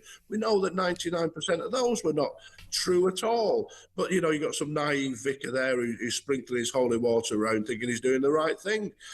But at least the vicar's not taking money for it, I suppose, which a lot of these lawyers are. Well, definitely. Whether it's illegal immigrants flouting the rules to gain asylum, or indeed our ridiculous welfare state, there's a common theme, Mike, which is the deserving people lose out. Absolutely, all the time. You're up at, what time did you get up this morning? I'm away. 3:30, and I love it. When the alarm went off, I had a smile on my face because I thought I'm going to be talking to many tens of thousands of British people with common sense. They're going to be watching on YouTube, they're listening on the radio, and to be part of their Saturday morning is the greatest privilege, just like what you were saying earlier about why you've interrupted your holiday to join us, Michael. But we're still working out, and there's got people, listeners, there's people out there emptying bins, building houses, cleaning, working hard, preparing a pub for tonight. Yeah. Teachers sat doing the work for the week ahead. Nurses, firemen, doctors, police officers all over the country have got up early. And what they see all the time is that any money they've got is being taken away and handed over with this ridiculous removal of the 2-child limit on child allowance. Everybody will feel that idleness, being irresponsible, being lazy is the way forward, and that's when society starts to break down. When I've said it many times, when following the rules, when doing the right things becomes the stupid option, things have gone horribly wrong. And I'm just looking at your pictures that have been broadcast of Epsom. I mean, remember there was a song called the Trumpton Riots. I can't remember who sang it, but it was so ridiculous there would be riots in Trumpton, and it's almost like riot police in Epsom, where that to me sums up the country has gone badly wrong, because it was seen when I was, it was covered by the Met when I was in originally, and Epsom was seen as the most boring and quiet hosting. You know, I wanted to be at Brixton or Clapham, not Epsom. And now to see riot police there, it's just madness. It's broken Britain. It is wild. You're in Portugal. Whereabouts are you, Michael? Are you able to tell us without threatening your security? Yeah, I'm in Porto. So I've done. So I've been looking at the history. This is, of course, the Duke of Wellington captured Porto, and any fans of Sharp on TV. This is sort of where it all began, I suppose. I'm a military historian, so it's good to see that sort of thing as well. Well, I've been looking at the drinks available in Portugal, especially Porto, and the options you've got Port and Madeira. You've got Vinho Verde, which is a light, everyday white wine. You've got Ginginja and Aguardenta, which are lovely local liqueurs, a little bit sweet. Or you've got Superbock and Sagres, which are very fine beers. What's it going to be tonight? Well, I'm flying back tonight, but yesterday I travelled around several vineyards, and tested many of those drinks that you have said, and went on a boat as well. So it's very nice. And as an ex-army guy, of course, you always drink Toast the King with port. So it was good to see where it comes from originally. Well, you deserve the break and safe trip back. Love to you and the missus. My thanks to the remarkable Mike Neville, retired Scotland Yard Detective Chief Inspector. Do you believe a word the Prime Minister says? Here is a voice note from, can we go Jane, actually, please? Morning, Mark. Nice to see you at the weekend, as well as all the rest of the week as well. Going back to Keir Starmer, I have never believed any single word he has said. For one, he is a lawyer. For two, he's a Labour MP. End of. Not messing around. Thank you, Jane, for a succinct but excellent voice note. How about Hayley? Hi, Mark. Hayley from Carshalton here. As a lawyer, Starmer should know that ignorance is no defence. Simple as. Have a great show. Bye. Bingo. Hayley, thank you for that. Do you believe a word the Prime Minister says? 7:37, this is Talk Breakfast.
Across the UK, on DAB+, on your smart speaker, on your smart TV, and on your side.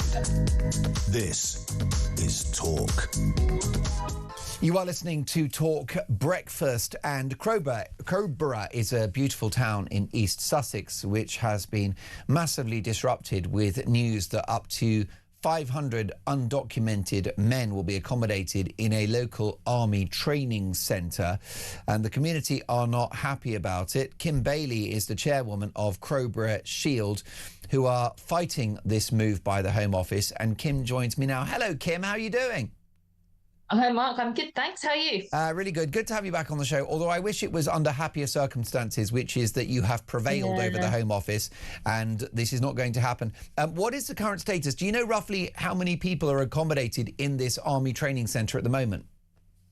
Well, we're being told that up to 350 are in the camp, but I think what we know is that perhaps 350 are assigned to the camp, but what we also know is that they are not staying at the camp. So we've got lots of video footage of cars coming down and collecting the migrants. They're disappearing. And then what they're doing is they're coming back after 7 days, they're signing back in, and then they're going again. So whilst 350 may be assigned, there is not 350 in the camp because they are not staying there. And under the Home Office rules, they are given a place to stay, i.e. Crowborough training camp, and they can come and go as they please. After 7 days, if they haven't returned to the camp, they will get a welfare check, which is a phone call to say, how are you? Do you still need accommodation? If the answer is no, or they don't answer, then they're free to do whatever they want. They are not looked for. They are not checked in again. So, they are free to come and go, and that is what they're doing. They're exploiting that situation. Not all of them, obviously, but some of them are. So they're just coming back to get, I suppose, their allowance, sign in after 7 days, get their allowance, and then they're gone again. Where they're gone, we don't know. These are undocumented men. We don't know whether they have a criminal record or terror links. Of course, the majority likely won't, but some, by definition, statistically will. Can you process, Kim, in your mind, as a very, very bright person, the insanity of this policy? But it's just madness. I mean, there is just no logic to it whatsoever. And when you've got the likes of Rachel Millward, who is the deputy leader of the Green Party, who is also the co-leader of the Wealdon District Council, they literally turned their back on the community. They have said that they acknowledge that we are taking legal action, but they want absolutely no part of it. Now, we've obviously received disclosure.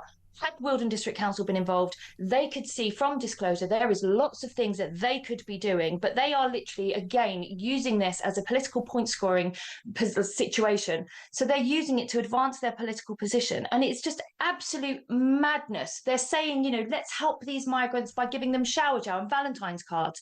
Actually, what they should be doing is holding this government to account and saying, this site is full of asbestos. It's unsafe. It's inhumane.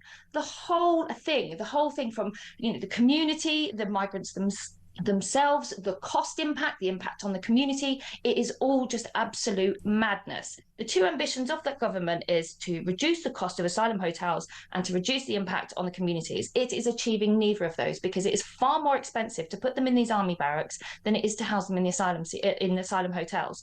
It's also a massive impact on the community. 150 people in a hotel in a city, they have the infrastructure to absorb that number of people. Yeah.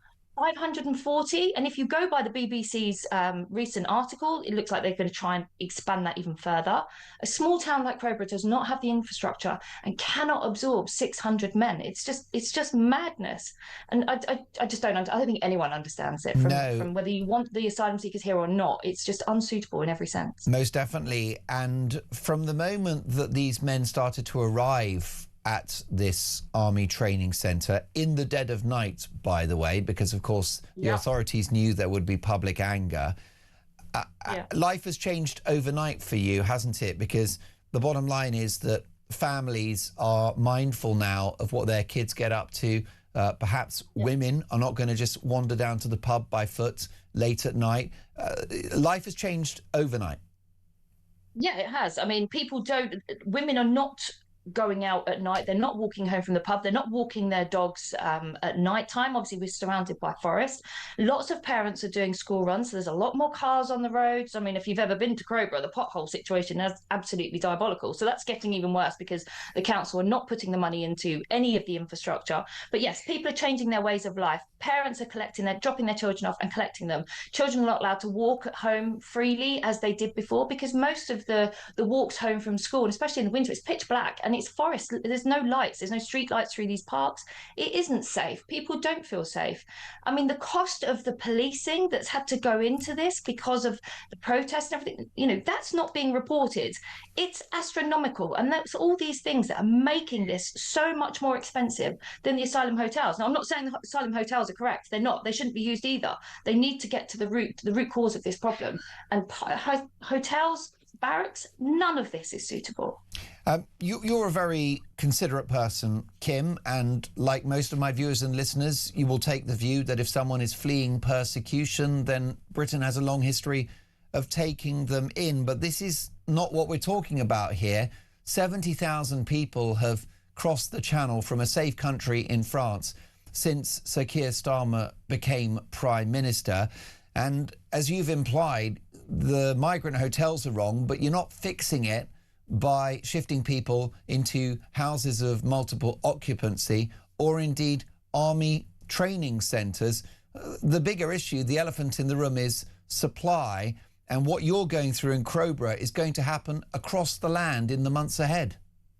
Yeah, and Shabana Mahmood, she's deluded, because she believes that by putting these people into army barracks, that it's going to be a deterrent. Now, they started doing this. I mean, look at Wethersfield. You know, they've got a lot of asylum seekers at the Wethersfield back. It's not putting people off. You know, more people are coming, more and more people are coming. This policy that she has to move them from asylum hotels into army barracks is not going to be a deterrent. It might be worse. It might be worse.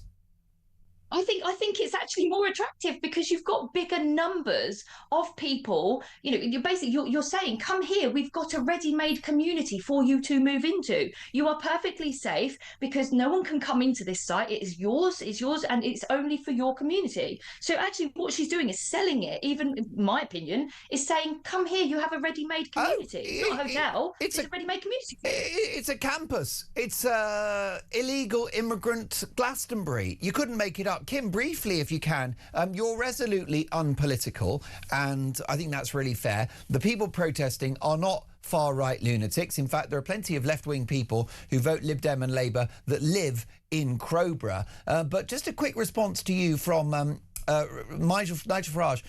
His suggested policy is that if someone enters the country illegally, they are detained on arrival.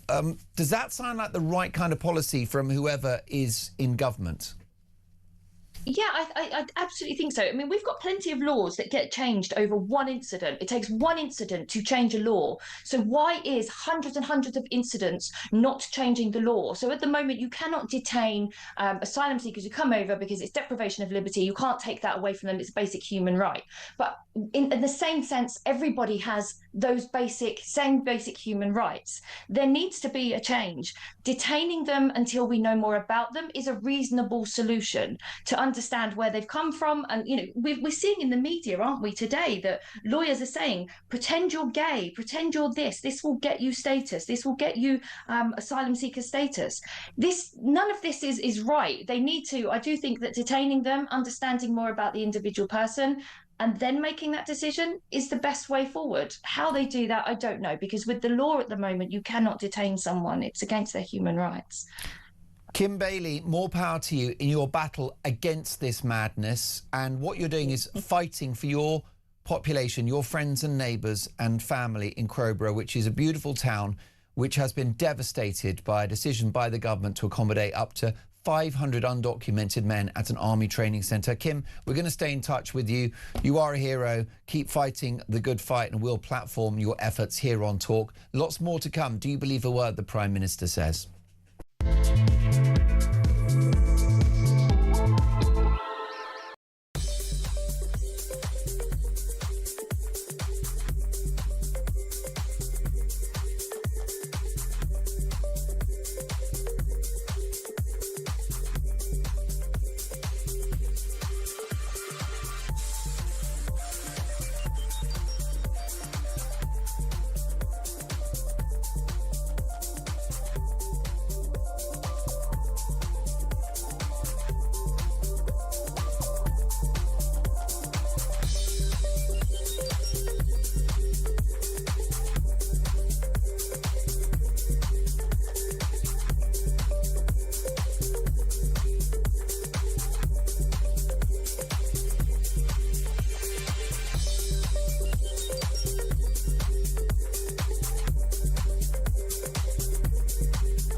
Any minister, whether it's the most important one, the Prime Minister, lying to the House of Commons, is a capital offence and would have to go. The week before the attack, he was off to try and do a different attack, and he was eventually stopped by his dad. So the second time it happened, where they also knew he ordered a cab and took out a knife from the house, they never once called the police.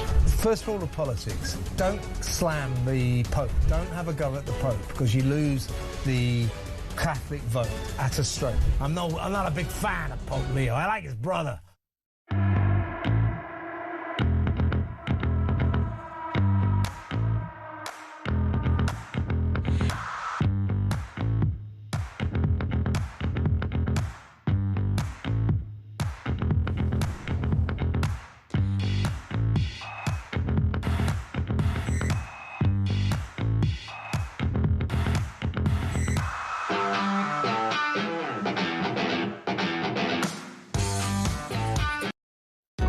Across the UK, on DAB+, on your smart speaker, on your smart TV, and on your side. This is Talk. Well, consternation surrounding the Duke and Duchesses of Sussex's trip to Australia as Harry stands accused of attacking his father's parenting skills, and Meghan Markle calls herself the most trolled person in the world. Let's get reaction to the fallout from Harry and Meghan's trip to Australia in the company of Sarah Louise Robertson, royal and entertainment journalist. Hi, Sarah Louise. Hello, Mark. Thank you for having me back. Oh, it's a thrill to have you. We had great fun last time you were on. Are Harry and Meghan having great fun down under? Well, Meghan's having great fun, or shall I say her bank balance is having great fun, Mark, because she is coining it in from these last few days in Australia. I can't understand the people who have paid $3,000 to listen to a waffle, a load of word salad, and then get some photos. But I'm not so sure if Harry's having great fun. Now, I was just looking into this. Apparently, at this wellness summit that Meghan was attending down in Sydney at Coogee Beach, where I said she was charging this ridiculous amount of money, but that's on the people that paid for the tickets to go. Marcus Anderson was there. Now, I don't know if you know Marcus Anderson. Yes. He's Harry's sort of shadowy figure, best friend in the background, who was apparently the gentleman who sort of helped their relationship along. He's one of sort of like the gurus within the Soho House chain. Yes, he runs helps run this very posh private members club. And isn't he known as Meghan's second husband? He is. And he attended this wellness event with Meghan. Now, apparently, when Harry walked into the room, there was like lots of gushing about how handsome Harry is and all this rubbish. And then Harry apparently looked very uncomfortable when Meghan started speaking about Marcus and ran out the room and left and didn't stay. Now, I think that's very strange, Mark, that he would do that. And I thought it was very strange that Marcus is there. So there's a lot more to this than what we just see on the surface. Marcus is clearly on his own mission, as is Meghan, and I think it's to do with the Soho House chain down in Australia, sort of testing the waters for that. Right. And it's interesting that Meghan wants Marcus there with her on this excursion down under. So more to come on that, I think we'll find out in the next couple of days. But as for Harry, has he had a good time? Well, does he ever have a good time, Mark? He just always looks so miserable, doesn't he? All we hear from him is moan, moan, moan. He was moaning at this summit where he was charging £736 a head, talking about mental health again, and saying about how he had to upgrade childhood for his children. He had to upgrade his own childhood. And you sit there and you think, Harry, have you just like stopped for a second and heard yourself? This is a person who was educated at Eton, the most expensive top school in the world, who was born into the most pampered existence one could ever imagine, like, you know, silver spoon times thousands. Never, ever had to worry ever about hardship, how he was going to afford something. Was Harry having to like work part-time jobs to get his first car when he was a teenager? No. Did he ever have to think about, oh no, how am I going to pay for my student fees at university? No, of course not. I mean, we know he went into Sandhurst, he was fast-tracked into there.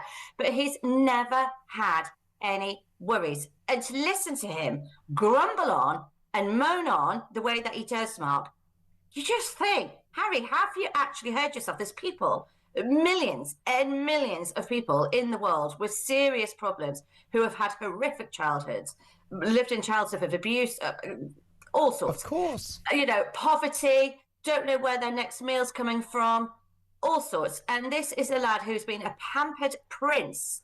And to listen to him going on, you would think he'd been toiling down a mine or had been like a Victorian child chimney sweep. It is ludicrous. And I think he would have more respect from people if he just actually shut up and listen. You never heard his mother, Princess Diana, go on like that, did you, Mark? No. She just had instant empathy and understood how hard people had it. And that was why she introduced Harry and William, which William's, really took up the cause of helping homelessness in the UK. And William doesn't sit and denigrate his childhood or go on about how hard he's had it, the Prince of Wales, because he knows that would sound ludicrous and it would make people hate the royal family. So it's very strange that Harry's gone down this way, but I just think he's just one of those moaning minis. I think that's just his nature. He just loves to moan. He's a victim elder. That's what I think. Well, I think that's right, and I suspect he's had too much therapy. He spent too long in California, and it's the view of Tom Bauer, whose brilliant new book about the Sussexes, Betrayal, is out now, who suggests that Meghan leveraged the idea of victimhood to get Harry out of the royal family in the first place. Meghan said to Harry, they're treating you terribly, you're the victim, and he fell for it, hook, line and sinker. Of course he did. But he was looking for an excuse, Mark. Right. He was looking for an excuse. And Meghan was that excuse. She helped perpetuate this myth, and it is a myth, of victimhood that Harry already was starting to establish in his own mind. And she helped it because it helped her. And so she used it, she weaponized it, and we are where we are now. She turned him against his own family, against his own brother, no less. He's only got one sibling, against his father, against the people of this country, against His Majesty's press. I think we have the best newspapers in the world. His own grandmother. Oh, my goodness, the Queen. Yeah. The Queen became the enemy. I mean, that's how toxic things have become. Disgusting. Absolutely disgusting.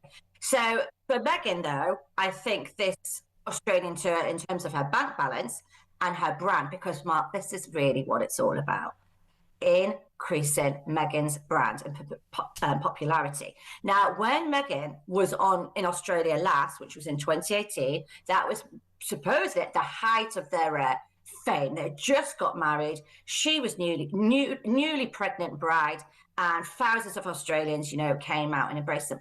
But Meghan reportedly hated that tour. She didn't feel it had been a success. She was asking why she wasn't being paid to turn up to things. She was moaning why she couldn't keep clothes, gifts. I mean, she's the Duchess of Grift. But she doesn't even use the Duchess title now. That's the other thing that's come from this. She says, just call me Meghan. Like she's Madonna. Like she's Cher. She just wants to be known as the single moniker, whereby she thinks she's really arrived. Because what she's worked out is with the algorithms on the internet, when people search, they can't be bothered with putting in Duchess of Sussex. So it's Meghan Markle. Or just Meghan. And this is how astute Meghan is in that way. She's crafty, Mark. And if she brands herself as Meghan, that's a professional divorce from Harry, isn't it? Well, I've been saying this. They've been separating their interests for quite some time. Or Meghan's separating her interests away from Harry and the royals. She's used them now. She's got her platform. She's got what she's needed. And now this is about cashing in. And that's what we're doing. Do you know, Mark, she's been flogging off the clothes she's been wearing. I know. So when she went to meet these victims of the Bondi Beach attack, she went to meet child cancer victims, you could say, oh, very noble. How very nice of you. She's been flogging the clothes. So if you want to look like Meghan, for when you go and meet victims of terrorism, this is the look. It's disgusting. It's not just appalling. Sarah Louise Robertson, I think you've outdone yourself this morning. My left eyeball has fallen out at your revelations.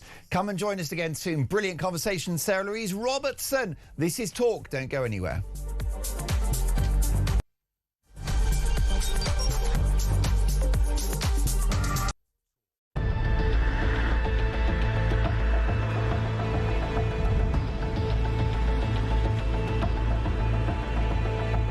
this is a scandal, as you say.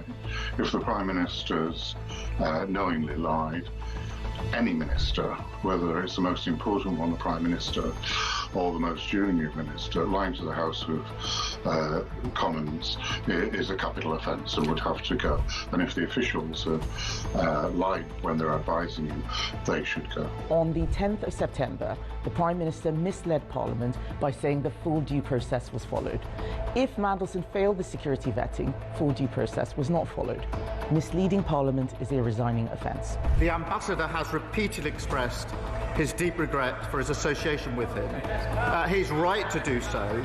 I have confidence in him, and he's playing an important role in the UK-US relationship. It was clear that the Prime Minister wanted to make this appointment himself, and had therefore I understand that the FCDO was informed of his decision and acted upon it, and via the Foreign Secretary sought and obtained the King's approval for the appointment.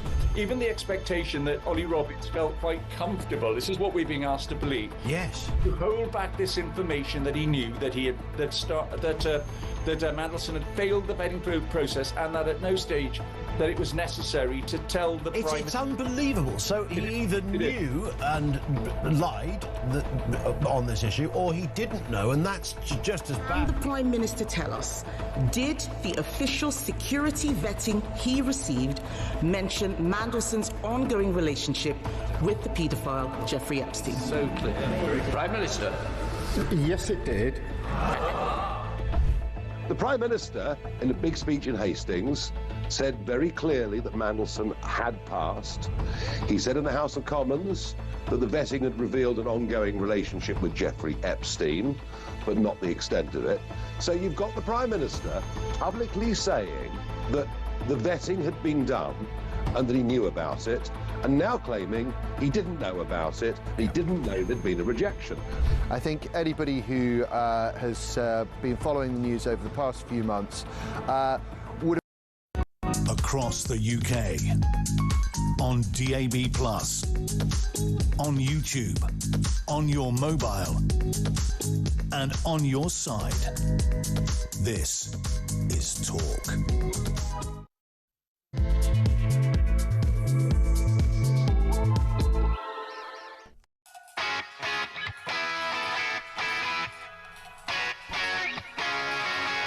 Oh dear, Keir.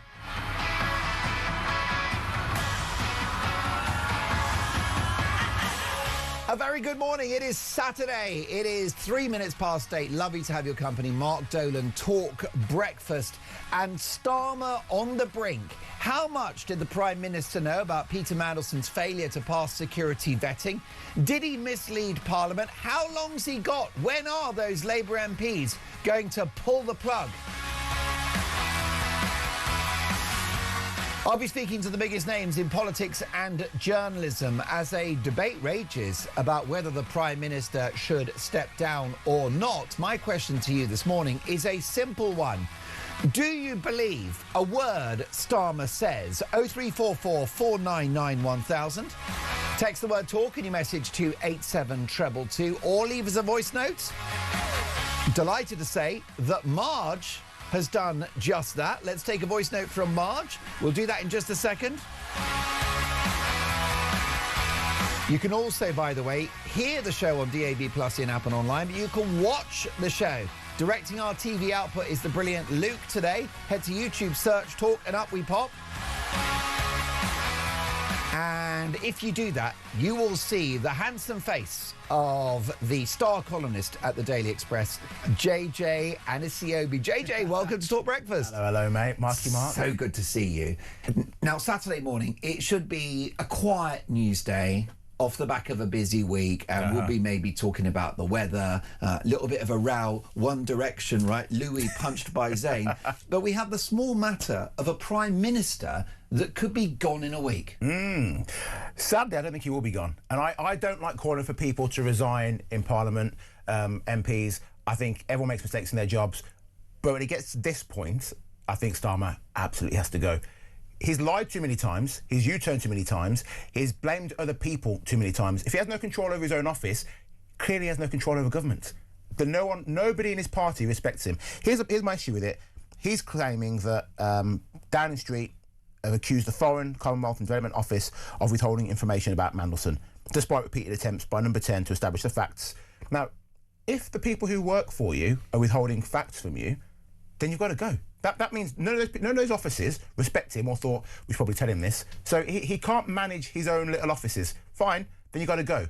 If it turns out that actually he was told, and I believe that he was told about Mandelson, I believe strongly he was advised and told by people. Well, we know he was advised by people to not appoint him, and he went against that because McSweeney and co were like, no, this is the guy. Tony Blair's little dirty hands were involved in it.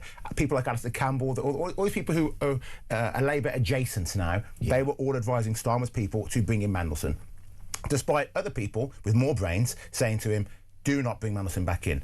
Now, if you ignore all of that, let's say none of that is true. None of that is true. We're supposed to believe that all these people in government, whose job it is to make sure the vetting is done, did the vetting. Mandelson failed it, and we're supposed to believe that these people then didn't go and say to Starmer, oh, you shouldn't appoint this guy. I don't believe it for a second. So either Starmer's telling the truth and these people don't respect him, which means you've got to go because no one respects you. Correct. Or these people did tell Starmer and his advisors, and Starmer and the advisors ignored it and wanted Mandelson regardless, so they put Mandelson in which case he's got to go. Either way, he's out. Totally right, and either scenario is catastrophic for this Prime Minister and existential. So we'll come to whether he lied in just a moment, which is your instinct, you're leaning into that he may have lied. If he didn't lie, and you've got officials not speaking to the Prime Minister and not telling him this important information, that would imply that they consider it unsafe to tell the Prime Minister these important things. And that is a matter of confidence in high office, isn't it? Absolutely. We already know, as a matter of fact, that when Mandelson was appointed, Starmer never had a single meeting with Mandelson where he said to him, what's Donald Trump like? How's Trump been this week? What should we know about Trump to make the relationship better? What can we do to get Trump on side more? He never had a single meeting with Mandelson about that. You wouldn't have your producers come in doing your show and not say to them, what do you guys think we should put on the show today? Full disclosure, I don't speak to those people. To be fair, you're the talent. Yeah. Those mere peasants behind the screen. They're beneath me. But you're so right. I mean, it's like a metaphor of the football. You lose the dressing room. Yeah. And it's a huge problem. Now, you're right that he didn't have any face-to-faces with Mandelson whilst he was the ambassador to the United States. He also didn't speak to Mandelson before the appointment or when he went. But Starmer is on record as saying, I regret believing Peter's lies. Now, does that not imply that they'd had a conversation? It says to me that someone else, let's say perhaps Morgan McSweeney, had a conversation with Mandelson because he was very close to him. And McSweeney had been told these things from Mandelson. McSweeney then went to Starmer and said, well, listen, Peter says that everything's fine and that he's really up for this job and, he's really honoured. And Starmer said, OK, yeah, you're the man who got me into power, McSweeney. You're the one who got the Labour people to elect me as leader. You helped push me to be Prime Minister. I believe you and I trust you.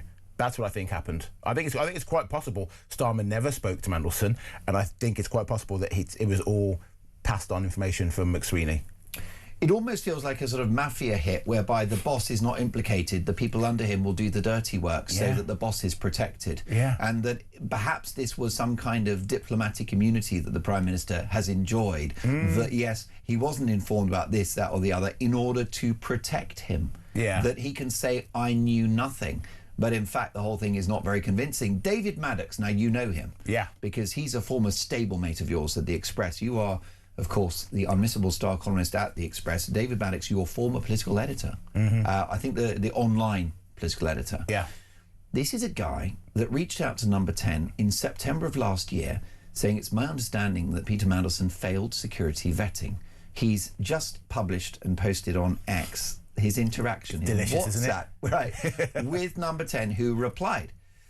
It's then the front page splash of his paper on the 12th of September of last year, but still we're being told Number 10 and the Prime Minister knew nothing. It doesn't add up, JJ. It does not add up at all. But even with all of this, I'm telling you, Starmer will not resign. He is not going. Not until after the elections. He's not going to go before the elections.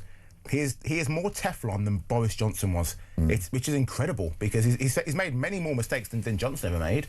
But the Labour MPs, his cabinet, haven't got the cojones to mount a challenge to him before the elections. Once those local elections have happened and Labour get decimated as it's predicted, then someone will mount a challenge. I suppose it's about letting Starmer own that dumpster fire of the May elections. Absolutely. Why would you bring in someone new and squeaky and let them be sullied with that? It's a little bit like in football. If there's a team that's about to go down, then the boss will basically watch the game from the stands, but he's not managing until the first day of the next season. It's a bit like that, isn't it? Yeah, it is exactly like that. So as mental as this sounds, as sleazy as Starmer has become, and that is it. Labour are now the party of sleaze. They came into power saying they're going to be the grown-ups, they're going to have full transparency, they're going to be clean, unlike the Tories before them. Labour have proven to be the party of sleaze now. That is exactly what they are. They are the party of sleaze. It is Keir, sleazy Starmer, but he's not going before the local elections. Well, that is a fascinating prediction. You've been reporting on politics for a long, long time. Yes, we had the short-lived stint of Liz Truss, and Boris Johnson's ride in power was a little bumpy, but in living memory, can you think of an individual in Starmer less suited to the job of Prime Minister? Only Liz Truss. Only Liz Truss was worse. Does she not look like Winston Churchill compared to him? Compared to Starmer, I'd take Liz Truss back over Starmer. I would. Wow. Yeah. That's how bad Starmer is. That I'd take Liz Truss. Bring back Liz. Yes. Return of the Truss. Well, the thing about her, she's not a liar. She's not a liar. She says it how it is. She does what she thinks. She'll be advised by people, but she'll still go for what she thinks is best. Her short time in power, the execution was disastrous. Yeah. But her heart was in the right place. She was trying to spark economic growth in order to save the economy. Yeah, she was. And for that, you can't really blame her. The communication of what she was doing is what let her down. I think she had better comms managers around her to go out and tell people and advise people in advance of what she's planning. Fine, but it was so abrupt and hard and fast that the markets got spooked. She will say it's the blob, it was a conspiracy against her, but regardless, I would still take her back over what we currently have in Starmer. So one proposition is that those around Starmer don't trust him with the information, like the fact that Mandelson failed vetting. That's one possibility. Hypothesis A. Hypothesis B is that he knew all along and he's lying. If that's the case, and that's your instinct that that's more likely to be the case, will we ever get to the truth of that? Will that ever be revealed? I think so. So it's Ollie Robbins. Yeah. He's going to have to go and speak to the Congress in the US, I believe. Yeah, and he's also going to be in the House of Commons on Tuesday. Yeah. And let's hope that he squeals. So Starmer's speaking on Monday. He's going to be preparing all weekend. And don't forget, Starmer's a lawyer. He's going to be working like a little nerd all weekend, going through every little line, and he's going to mount his defence perfectly. And lawyers know how to cover their tracks. Absolutely. And that's what he's going to do. And he'll come out of Monday and he'll feel like, well, I've settled it. I've calmed the flames. Then Ollie Robbins has come out on Tuesday and he's going to set it all up again. He's going to burn it to the ground. Because for once, Ollie Robbins this is great. We've got a civil servant who is not going to be the scapegoat. He's not going to go away quietly.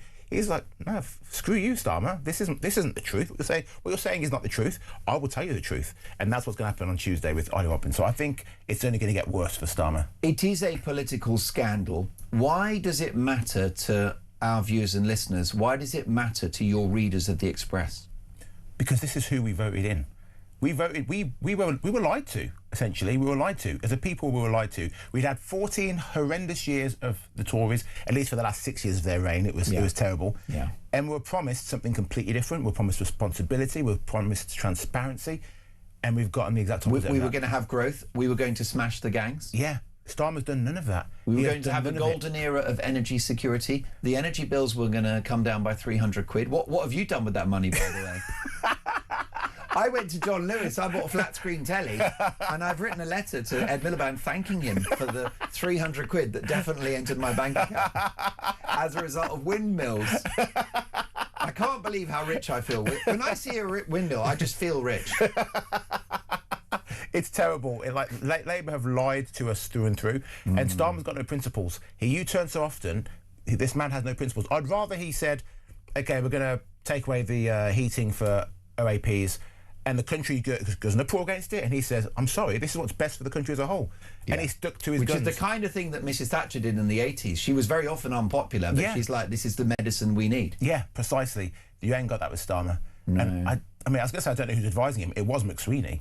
I'm not sure Starmer's ever been in power. if I'm honest. He's just the face of government, essentially. Yeah. It's other people who are controlling him, other people who are telling him what he should and shouldn't do, and he listens. He listens to them and says, actually, you're correct. That's exactly right. I should do that. I'm going to U-turn. Yeah. Can I say that I love your Starmer voice, but it's giving me PTSD. Because it makes me think of the man himself. What is the wider impact on the Labour brand? Because I think we're both agreed it's when, not if he goes. Mm-hmm. There will be a replacement, but is a bit like the Tories. You know, I think Rishi Sunak shored things up a little bit, steadied the boat. Yeah. But by then the damage was done. There was nothing Rishi Sunak could have done, I think, to save them. Are we looking at a similar situation with Labour? You know, how tainted is their brand now? Labour are, can I say screwed on it? You most definitely can. Thank you. Labour are screwed only because the next person who comes into power for Labour is going to be someone from the far left of the party. Someone who's a bit more radical left. Which means the majority of this country now are not far left leaning. The majority of us are centrist and leaning to the right. So they bring in a left leader for Labour. Labour are destroyed because they lose the centrists and the rights, and they also lose the extreme leftists who are already going to the Greens. Anyway, the Greens are going to destroy Labour. So it doesn't matter where you put in Rayner, Miliband and his net zero nonsense. Doesn't matter which one of these lefties you go for. It could be Jeremy Corbyn could come back to the party now and take over Labour. He ain't going to beat Zach Polanski and the Greens. So Labour are going to be in no man's land. What they really need. Sorry to bring his name up. I know our listeners don't love him, but they need a Tony Blair figure. They need someone who's going to come in and is going to unite the right and the centrists, and the leftists will slowly follow. But if you want to vote for left, you're going to vote for the Greens. You ain't going to vote for Labour now. And if you're centrist or right leaning, there's nothing about Labour that we want. And the problem is that those Labour backbenchers are on the left politically. They're on the left, mostly. Yeah. So they won't choose a moderate candidate like Shabana Mahmood. Oh yeah, no way. Who could be the steadying force. She's talked a lot of sense about immigration, particularly indefinite leave to remain. And then you've got Wes Streeting, who's done a decent job as health secretary. Far too right wing for the party. Yeah. This is it. If you're sensible, you cannot be a Labour MP. That's what it is these days. If you're sensible and you're going to bring in policies that perhaps aren't popular but work and are needed, well, the Labour Party ain't for you, mate. Yikes, it is 8:17. Let's take some voice notes if we can. Shall we hear from Marge, David? Good morning, Mark.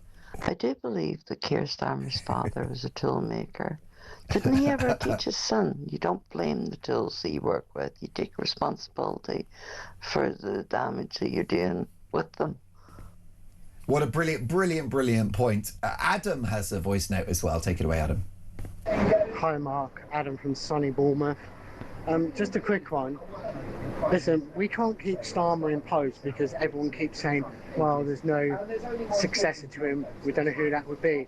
Unfortunately, what would have to happen is, as we know, David Lammy would have to step in because he is number 2 until they found somebody, which would obviously be Angela Rayner or Ed, and that's it. And that's what we have to do. And do you know what? I don't like any of them choices anyway, Mark. But do you know what I think? I think that has to happen. And when they come in anyway, I don't think the economy will last 2 minutes, and I think there'll be a general election. Anyway, Mark, fantastic show. You keep me going at weekends, buddy. And keep going because you're doing a great job. Keep up the great fight, mate. Cheers. Thank you, Adam, for your really kind words. The channel and the show is nothing without you. Thank you for your remarks there, and a lot of sense. You winced at the idea of David Lammy taking over, JJ. I did. Calamity But wait Lammy. a minute. He's a mastermind. Of what? Reception class. His geography's not the best. But, you know... Lammy was actually a decent local MP. Yeah, I think he's for Tottenham. Yeah, for Tottenham. 10 years ago, he's done some good things for Tottenham. He shouldn't be anywhere near the top of government, though. Really? No. Yeah, no way. The guy comes across like a clown. But most of the Labour top brass are out of touch. None of them represent us anymore as a people. They don't represent the working class. They only represent the isn't an elite. They're coming up with ideas that they think this is the moral thing that we should be doing. We don't care about the moral thing anymore. What we want is to make British people more prosperous. We want our bills to come down. We want our grocery prices to come down. We want our cost of living to come down. Labour are not doing any of that for us. Oh, free school meals. OK, free school meals for everyone. Great. but that's not putting any more money in my pocket. Well, actually, JJ, it's putting more money back into your pocket because children are being fed in the mornings. Sorry, Starmer, that's not what I voted for. I didn't vote for free school meals. I voted for you to lead with transparency. And by the way, I want to hear more from Marge. Her voice, the dulcet tones. She's a very fine lady. Yes, sensual. That's the word. On a Saturday morning, she's raised JJ's pulse. So that's not all she's raised, Mark. And the only problem is because JJ's got a checkered love life, let me tell you. He's finally found romantic stability. But I think old Marge could run a coach and horses through that. Give me your details afterwards. I don't care about GDPR. Lala's listening. She's not happy. She's on speed dial to a top divorce lawyer. Coming up, looking forward to this, Jeremy Vine on Hugh Edwards, Pret a Manger dealing with the shoplifting crisis, and is Nigel Farage right to say that illegal immigrants should be imprisoned on arrival? That's next.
Any minister, whether it's the most important one, the Prime Minister, lying to the House of Commons is a capital offence and would have to go. The week before the attack, he was off to try and do a different attack, and he was eventually stopped by his dad. So the second time it happened, where they also knew he ordered a cab and took out a knife from the house, they never once called the police. First rule of politics, don't slam the Pope. Don't have a go at the Pope, because you lose the Catholic vote at a stroke. I'm not a big fan of Pope Leo. I like his brother.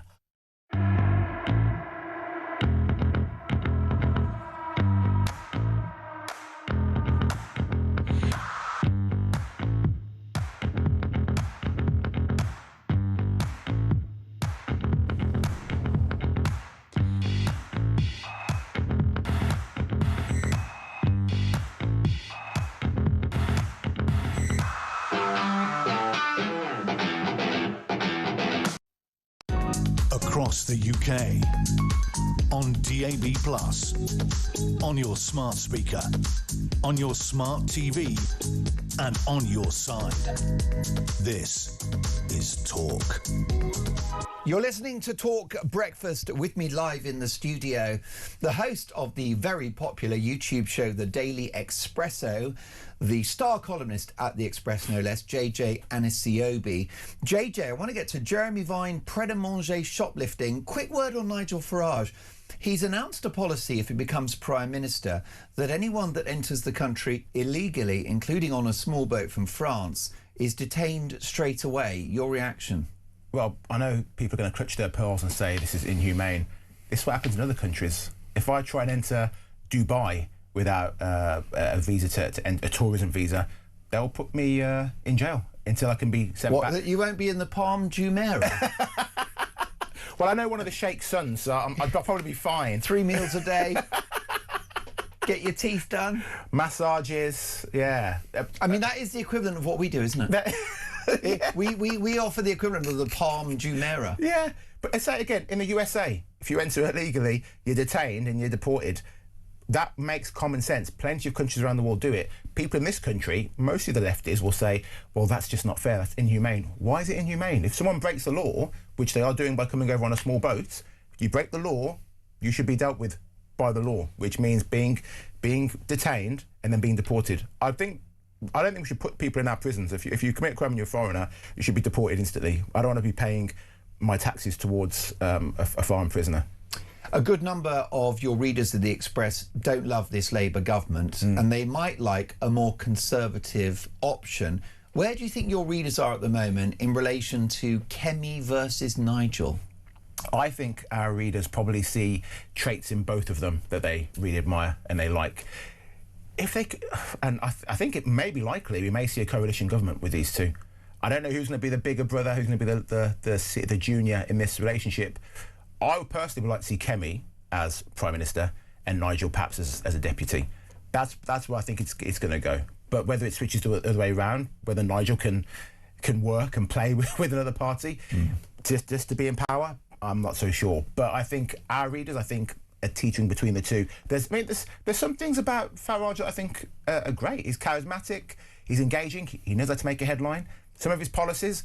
Some of Nigel's policies I've been saying for the last 10 years before Reform was saying them, like charging nurses less tax. Fantastic. What a brilliant idea. It's fantastic. It's wonderful. Getting people in the cabinet who aren't elected MPs. So the example I always give is business secretary should be Richard Branson. He knows business, he's built business. That makes sense to me. The health secretary should be someone who actually was a doctor or a nurse at some point in their career. Energy secretary Sir Jim Radcliffe. Can you imagine? I mean, the best thing would be his speeches about cultural. What was it? Yeah, multiculturalism. And, oh yeah, that was it. Yeah. The invasion. Yeah. He's more red-blooded than Suella Braverman, isn't he? He is. But there you go. So there's some things that Reform say that actually those are really good policies. But I can say that for any of the leading MPs, I'd say. Well, going back to where your readers are at, if they do want a more conservative, sort of common sense administration, do you think some of them take the view that, Kemi, she's definitely not a lefty, she's not woke, but they worry about the party. They like Kemi, but they worry about the party full of Lib Dems, full of wets, the party that gave us net zero and open borders and the Boris wave. And I just wonder how many of your readers will look at Farage and just think, yeah, the guy's not perfect, but what we'll get full fat conservatism. I think people look at Nigel Farage and Reform and they think this actually is a chance to completely reset. We gave the Tories a go, it didn't work. We've given Labour a shorter amount of time and it's clearly not working.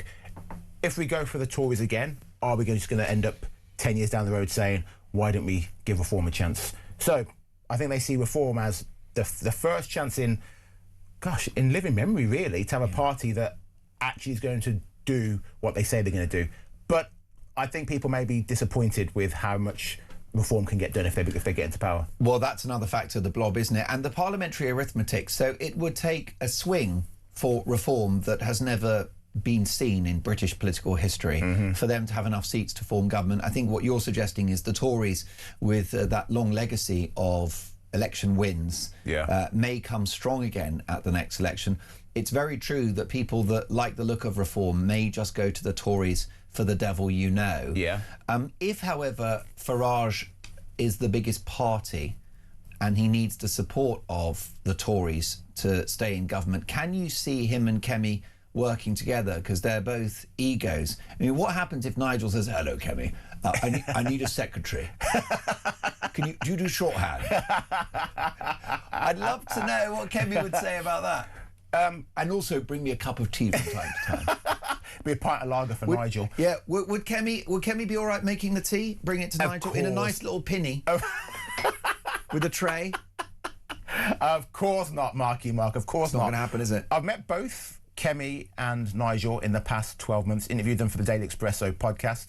I was surprised at how competent both of them came across and how warm they were in real life off when the cameras weren't rolling. I think they'd make a decent coalition together. Their views are similar. They're similar. They're not miles apart. So I could see it will work much better than it did between the Tories and the Lib Dems. I know that the Conservatives are the party of net zero and the Boris wave. Kemi is more right-wing. She is. Than that administration. And she's not listening to those lefties in the Lib Dems in the Tory party. She ain't listening to them. They don't have her ear. Kemi is hardly pushing them to be a Conservative party again. Making the Conservatives conservative. And sorry to interrupt, Mark, but the only thing I think Farage needs to worry about is the rise of Restore and Advance UK. If Restore and Advance UK can take 5% of the vote between them, Reform will not get enough. So then that suddenly helps the Tories, because it splits the Reform vote. Yeah. Because there aren't too many Reform supporters or indeed Restore who would vote Tory, but if that vote is split, then you've got sort of more moderates, small c Conservatives who flock to Kemi. Yeah, absolutely. Yeah. So I think possibly it could be the Tories back in power under a Conservative leader of Kemi, with Nigel Farage and Reform being the little brother in the relationship. And that's perfect for Reform, because Reform can say, look, we're trying to push all these things through, but it's the Lib Dem Tories who are stopping us from pulling out of the ECHR. It's the soft left Tories who are stopping us from kicking out every immigrant or imprisoning every illegal that comes across on a small dinghy. They've got the perfect scapegoat in the Tories then for at least 4 years. Most definitely. Can you chuck that Glyn text on there, because my console is not up and running at the moment, young Dean, because I've got a message coming in from Glyn, which I'm looking forward to reading out. Daily Telegraph. Jeremy Vine has said Hugh Edwards was an angry bully at the BBC. What's the story there? So, Vine is lifting the lid. He's slamming Hugh Edwards and saying that he bullied not juniors, but his bosses. Hugh Edwards he's a big name. As you know, you're the talent here. I mean, what I say goes. You walk in this building, Mr. Murdoch is like, oh my goodness, here's Dolan. Well, he's a great man.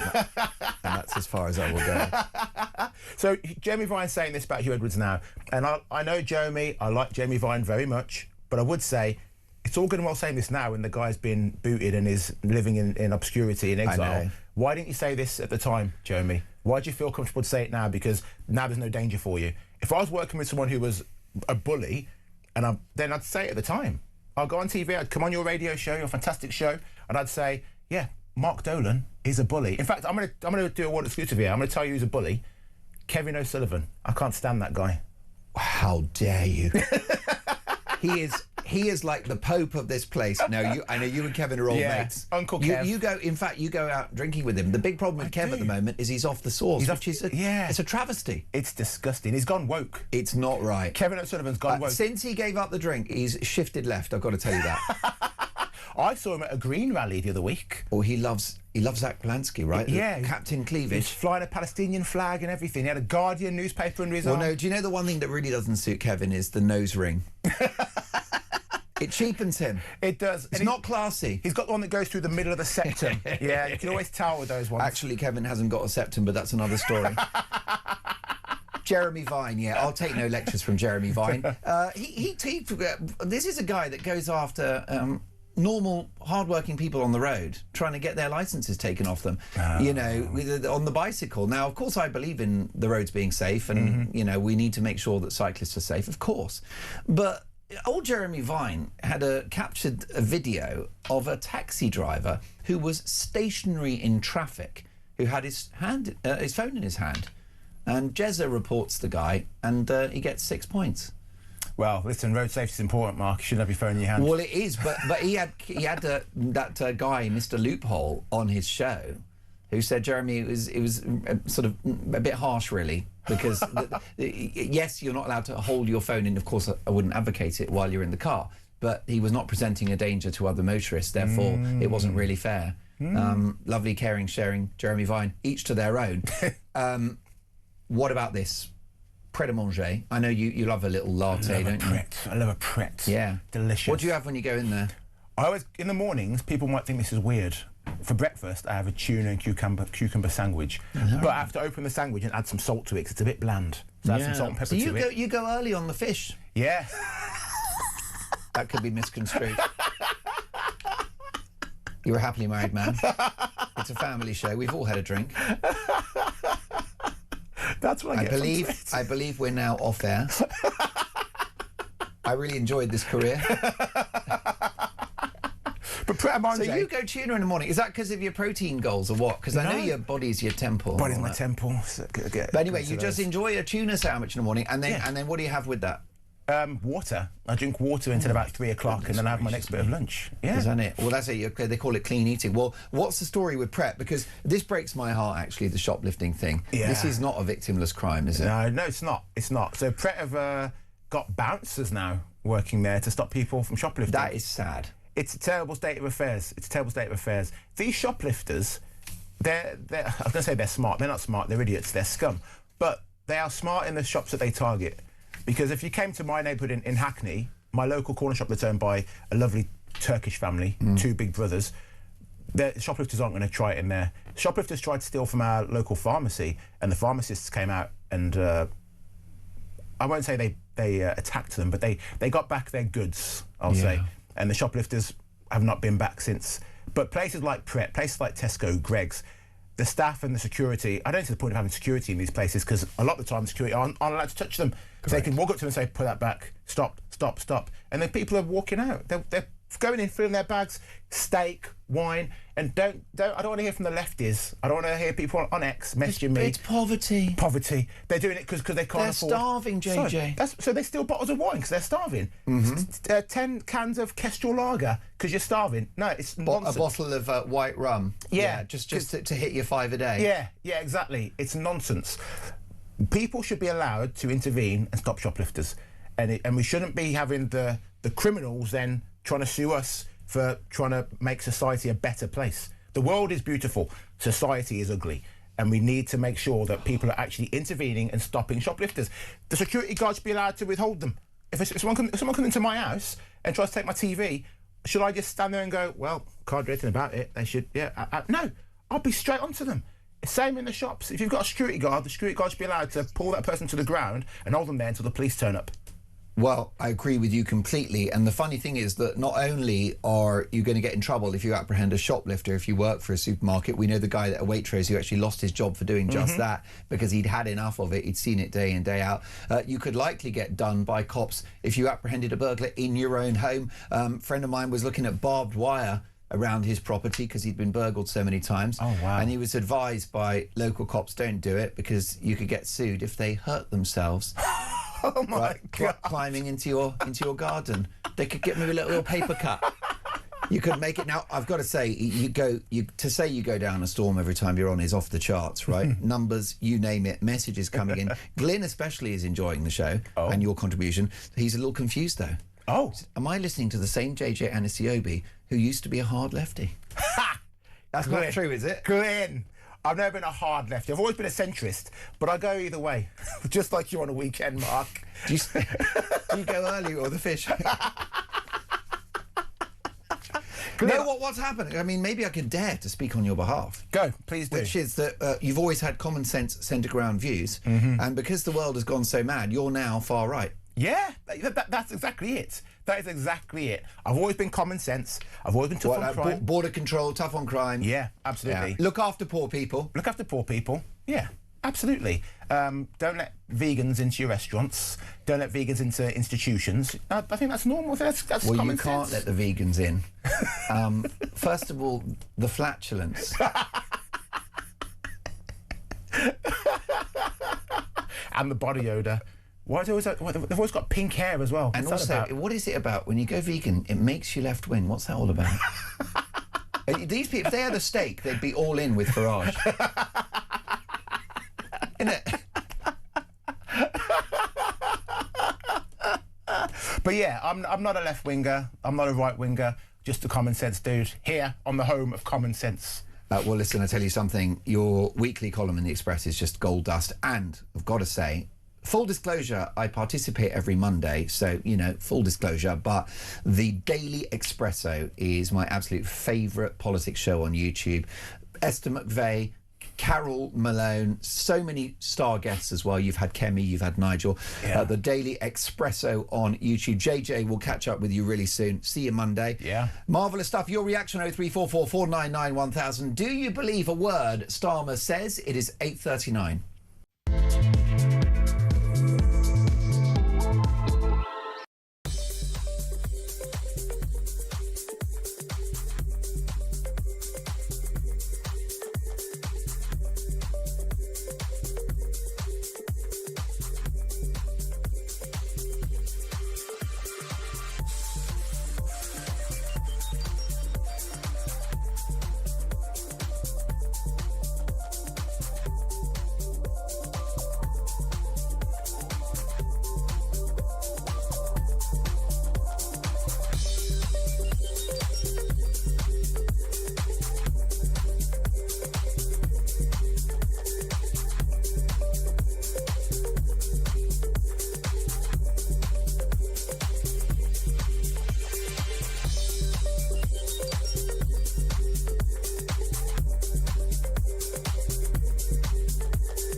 Across the UK. On DAB+. On your smart speaker. On your smart TV. And on your side. This is Talk.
Any minister, whether it's the most important one, the Prime Minister, lying to the House of Commons is a capital offence and would have to go. The week before the attack, he was off to try and do a different attack, and he was eventually stopped by his dad. So the second time it happened, where they also knew he ordered a cab and took out a knife from the house, they never once called the police. First rule of politics, don't slam the Pope. Don't have a go at the Pope, because you lose the Catholic vote at a stroke. I'm not a big fan of Pope Leo. I like his brother.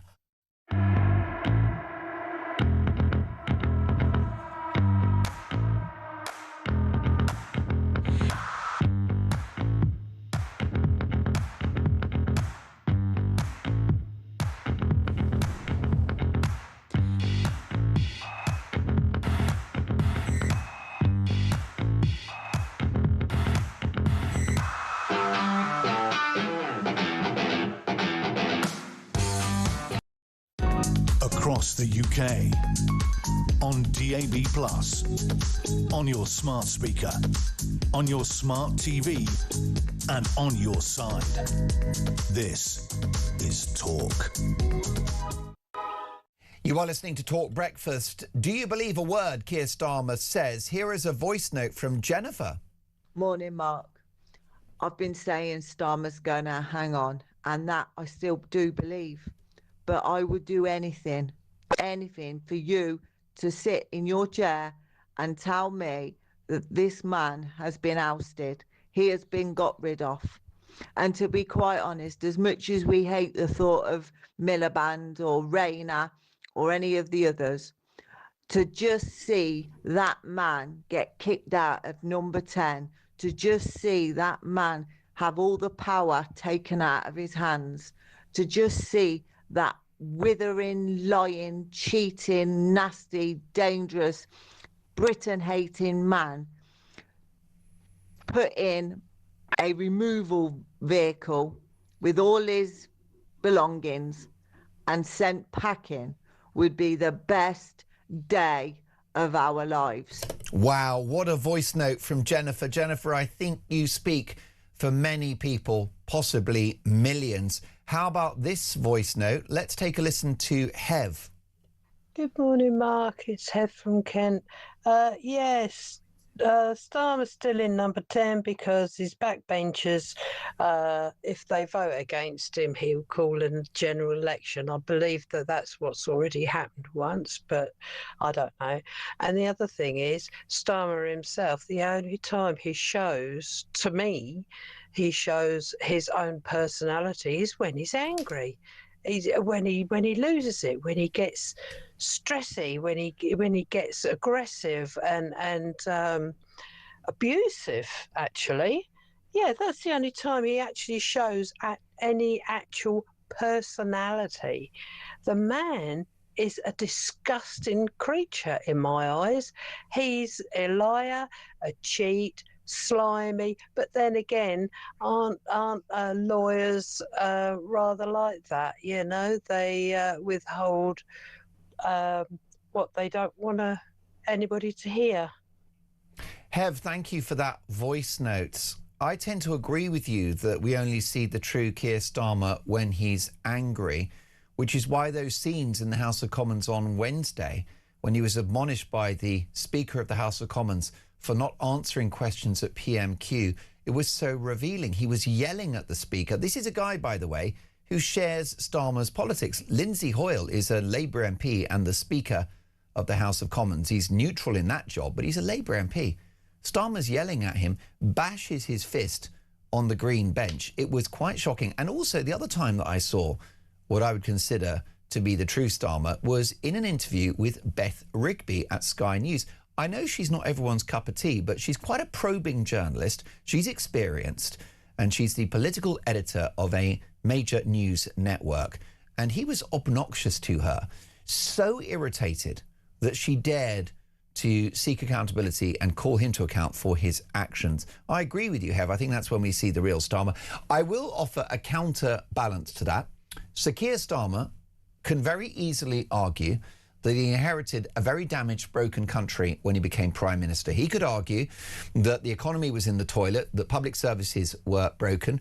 We had the open borders experiment of the Tories, illegal immigration, all a legacy of Tory rule. He would argue that he won a landslide victory with a huge mandate to fix the country. Sir Keir Starmer is very clear he's the right man to do that and that he's working hard to improve this country. That's his position. What do you think?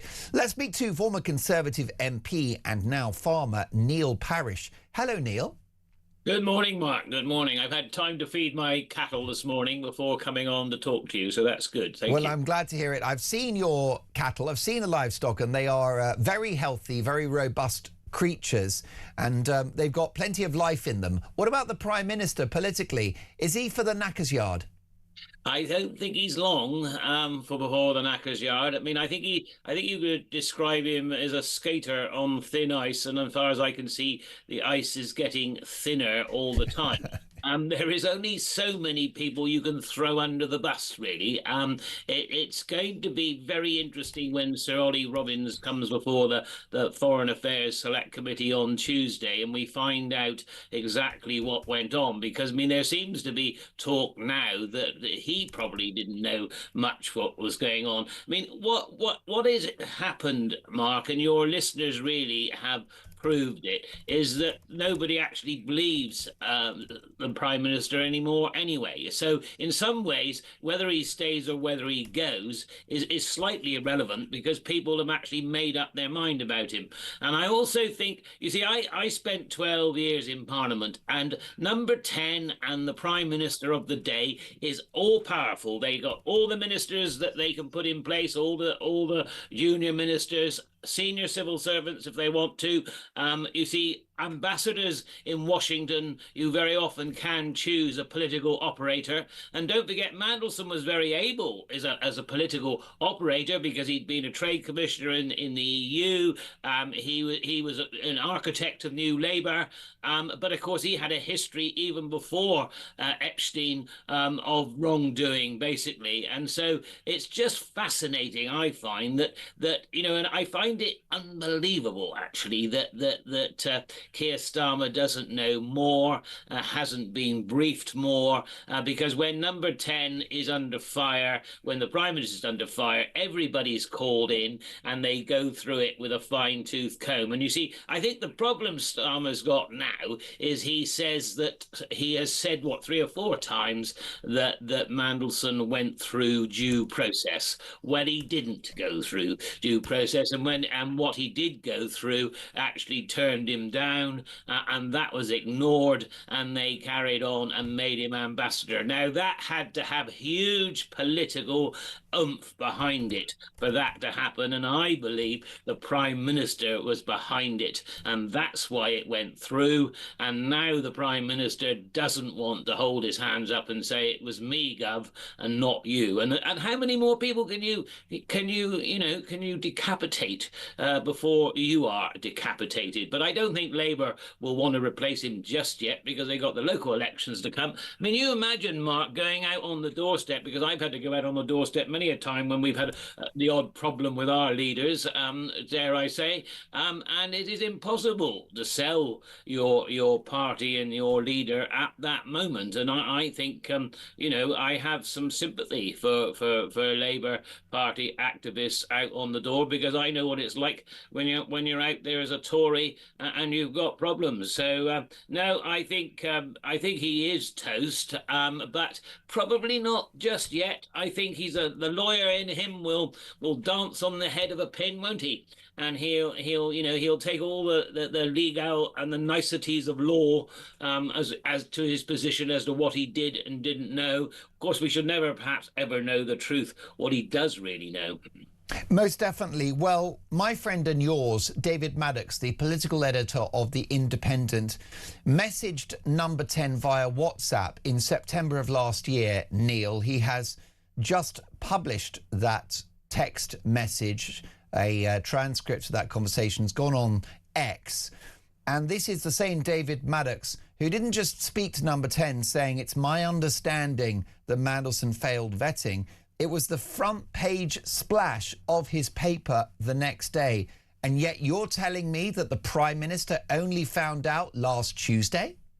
Yeah, exactly. And don't forget all the briefing of Number 10, all the people involved, all the civil servants, everybody, all the special advisors will have been poring over this for months, because they know it is the possibility that it will be the demise of Keir Starmer, and they are taking it seriously, and he knows a hell of a lot. Now, I suspect whether we will ever find any emails to prove this will be, I suspect, difficult. Has he had conversations with various people? I mean, I've been in politics for 40 years, from local councillor through to MEP to Parliament, and the one thing you do if you're in a hole in politics is you talk privately to people, and this is what Starmer's done. I cannot believe the man doesn't know what's going on, and I think it gradually, isn't it? It's gradually unraveling, and I think he's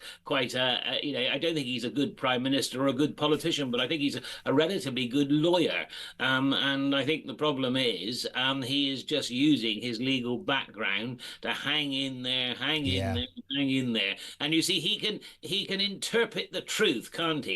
I mean, that's what lawyers do, and they're very good at it. Now, some of the truth that they're interpreting might well be lies, but can we prove it? And I think this is where he is, and I think the public have made up their mind.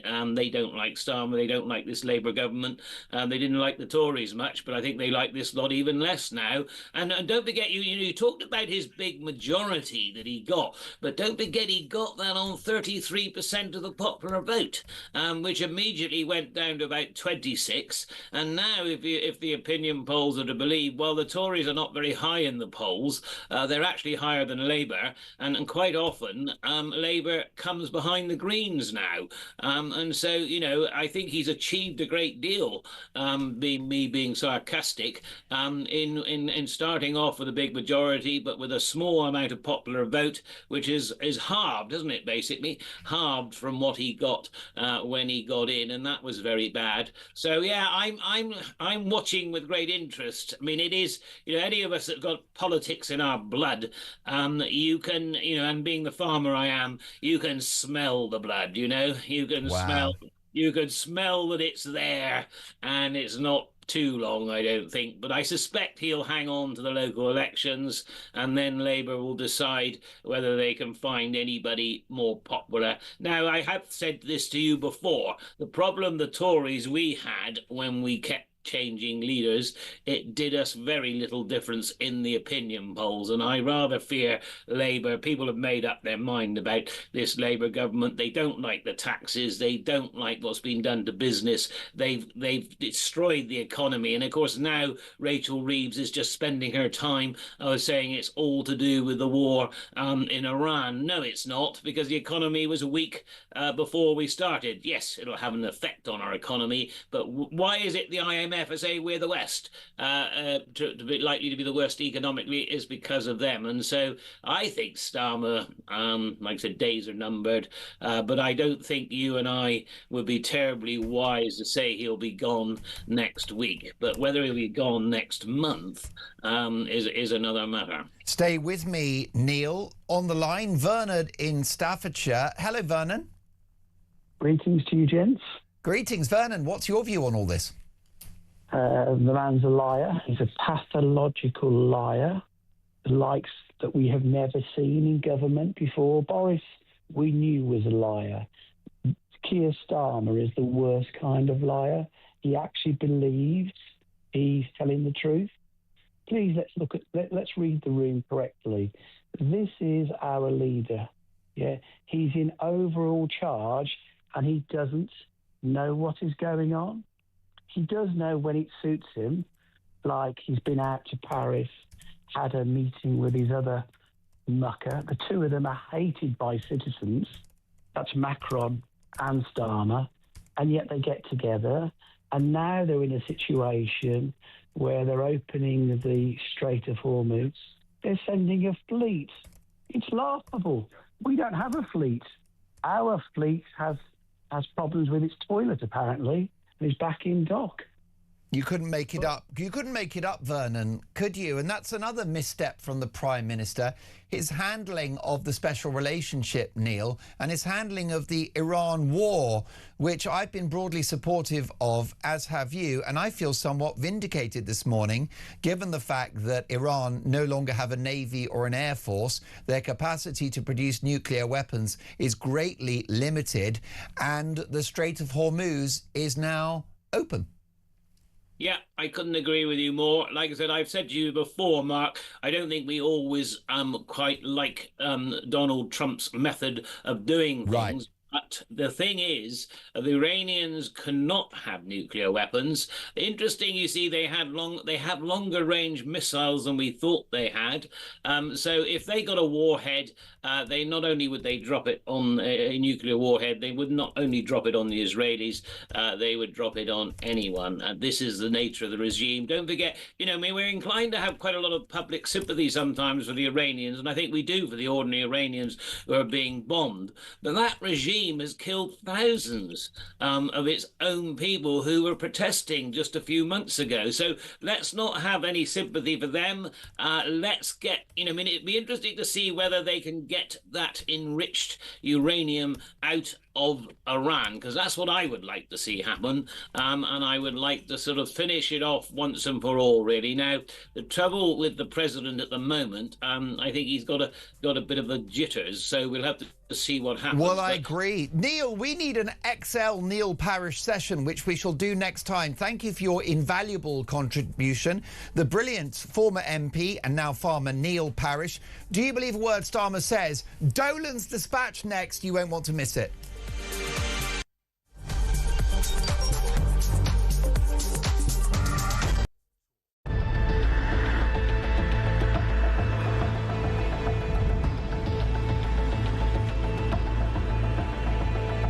This is a scandal, as you say.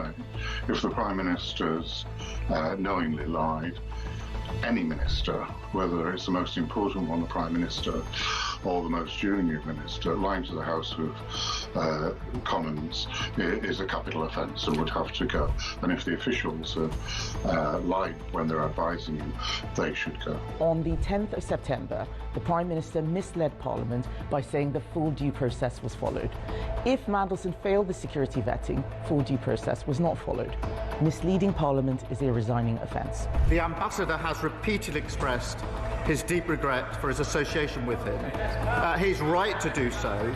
I have confidence in him, and he's playing an important role in the UK-US relationship. It was clear that the Prime Minister wanted to make this appointment himself and had, therefore, I understand that the FCDO was informed of his decision and acted upon it, and via the Foreign Secretary sought and obtained the King's approval for the appointment. Even the expectation that Ollie Roberts felt quite comfortable, this is what we're being asked to believe. Yes. To hold back this information that he knew that he had that Mandelson had failed the vetting process, and that at no stage that it was necessary to tell the Prime Minister. It's unbelievable. So he either knew and lied on this issue, or he didn't know, and that's just as bad. Can the Prime Minister tell us, did the official security vetting he received mention Mandelson's ongoing relationship with the paedophile Jeffrey Epstein? So clear. Prime Minister. Yes, it did. The Prime Minister, in a big speech in Hastings, said very clearly that Mandelson had passed. He said in the House of Commons that the vetting had revealed an ongoing relationship with Jeffrey Epstein, but not the extent of it.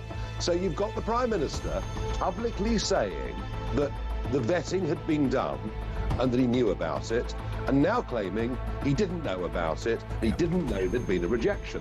I think anybody who has been following the news over the past few months would have been surprised if Peter Mandelson had passed his vetting. The Prime Minister decided to appoint Peter Mandelson. The Prime Minister accepted that the process was going to be across the UK, on DAB+, on your smart speaker, on your smart TV, and on your side. This is Talk.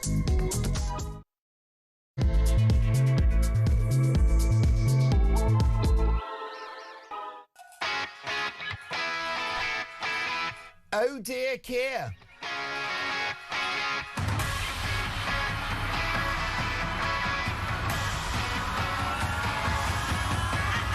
Top of the morning, happy Saturday one and all. Mark Dolan, Talk Breakfast. Your weekend starts here. Lovely to have your company. Starmer on the brink. How much did the PM know about Peter Mandelson's failure to pass security vetting? Did he mislead Parliament? And how long has he got? We'll bring you all of the details and dimensions of this extraordinary political bombshell. I'll be speaking to the biggest names in politics and journalism. As the debate rages about whether he should go, my question to you this morning is a simple one. Do you believe a word that Starmer says? 03444991000 is my phone number. Text the word talk and your message to 87222. You can also leave us a voice note. We know you're busy on a Saturday morning, getting the kids off to swimming lessons, that kind of thing. Maybe you're at the tail end of a night shift. Whatever you're up to, we have got your back. You can hear us on DAB+, in-app and online. You can watch the show. Just head to YouTube, search Talk, hit the live button and up we pop, and you'll be able to see my Dolan's Dispatch in just a minute's time. Most importantly, it is a Saturday morning, so get the kettle on, let's get a brew, and let's get to work. With Dolan's Dispatch. To be fair to Sir Keir Starmer, he only lies during waking hours and only when his lips are moving. You see, this is the problem the PM has. Nobody believes a word he says. Why? Well, because of his entire history as a politician. This guy is a master of Orwellian doublespeak, growing the economy by shrinking it, securing our energy supply by destroying it, smashing the gangs by helping their business model. The list goes on. Now, this is a man who presented himself to the Labour Party back in the day as Jeremy Corbyn 2.0 when seeking the leadership. Upon election, he ditched all of the Corbyn-style policies, including axing tuition fees, scrapping the House of Lords and nationalisation. All of it went. He got the job on false pretences, having even claimed at one point to be Jeremy Corbyn's friend and having campaigned for the dangerous Corbyn to become Prime Minister, only to then later dump him out of the party. That is Starmer for you. This is the Starmer protocol. It's how he rolls. It's my view that he's a pathologically dishonest and devious politician. Now, either it's his character or he's just the perpetual lawyer who takes the position of whichever client he represents and whichever case he must present to the court. But that flimsy manifesto in 2024 tells you everything you need to know about Starmer. It was a big fat lie. That manifesto was the greatest work of fiction since War and Peace. No mention of digital ID or the heartless assault on farmers. No mention that pensioners would be shivering in their homes. No mention of the Chagos Islands giveaway. No mention of an eye-watering tax raid to the tune of £60 billion. None of those things were in the manifesto. Just empty promises about growing the economy and about the grown-ups being back in charge, about smashing the gangs, about being a government of service. Well, it turns out it was a government of self-service. Remember Freebiegate? Again, a stain on Starmer's character. This is a multi-millionaire ex-lawyer whose suits, spectacles and tickets to the Arsenal were paid for by a millionaire donor. And don't forget, in the last Parliament, Starmer was provably the greediest MP in the whole of the House of Commons, having received 100 grand's worth of freebies. That is the character of the man who leads this country. And now we're supposed to believe that the Prime Minister did not know that Peter Mandelson had failed security vetting, even though it was front-page news, courtesy of the brilliant journalist David Maddox on the 12th of September 2025.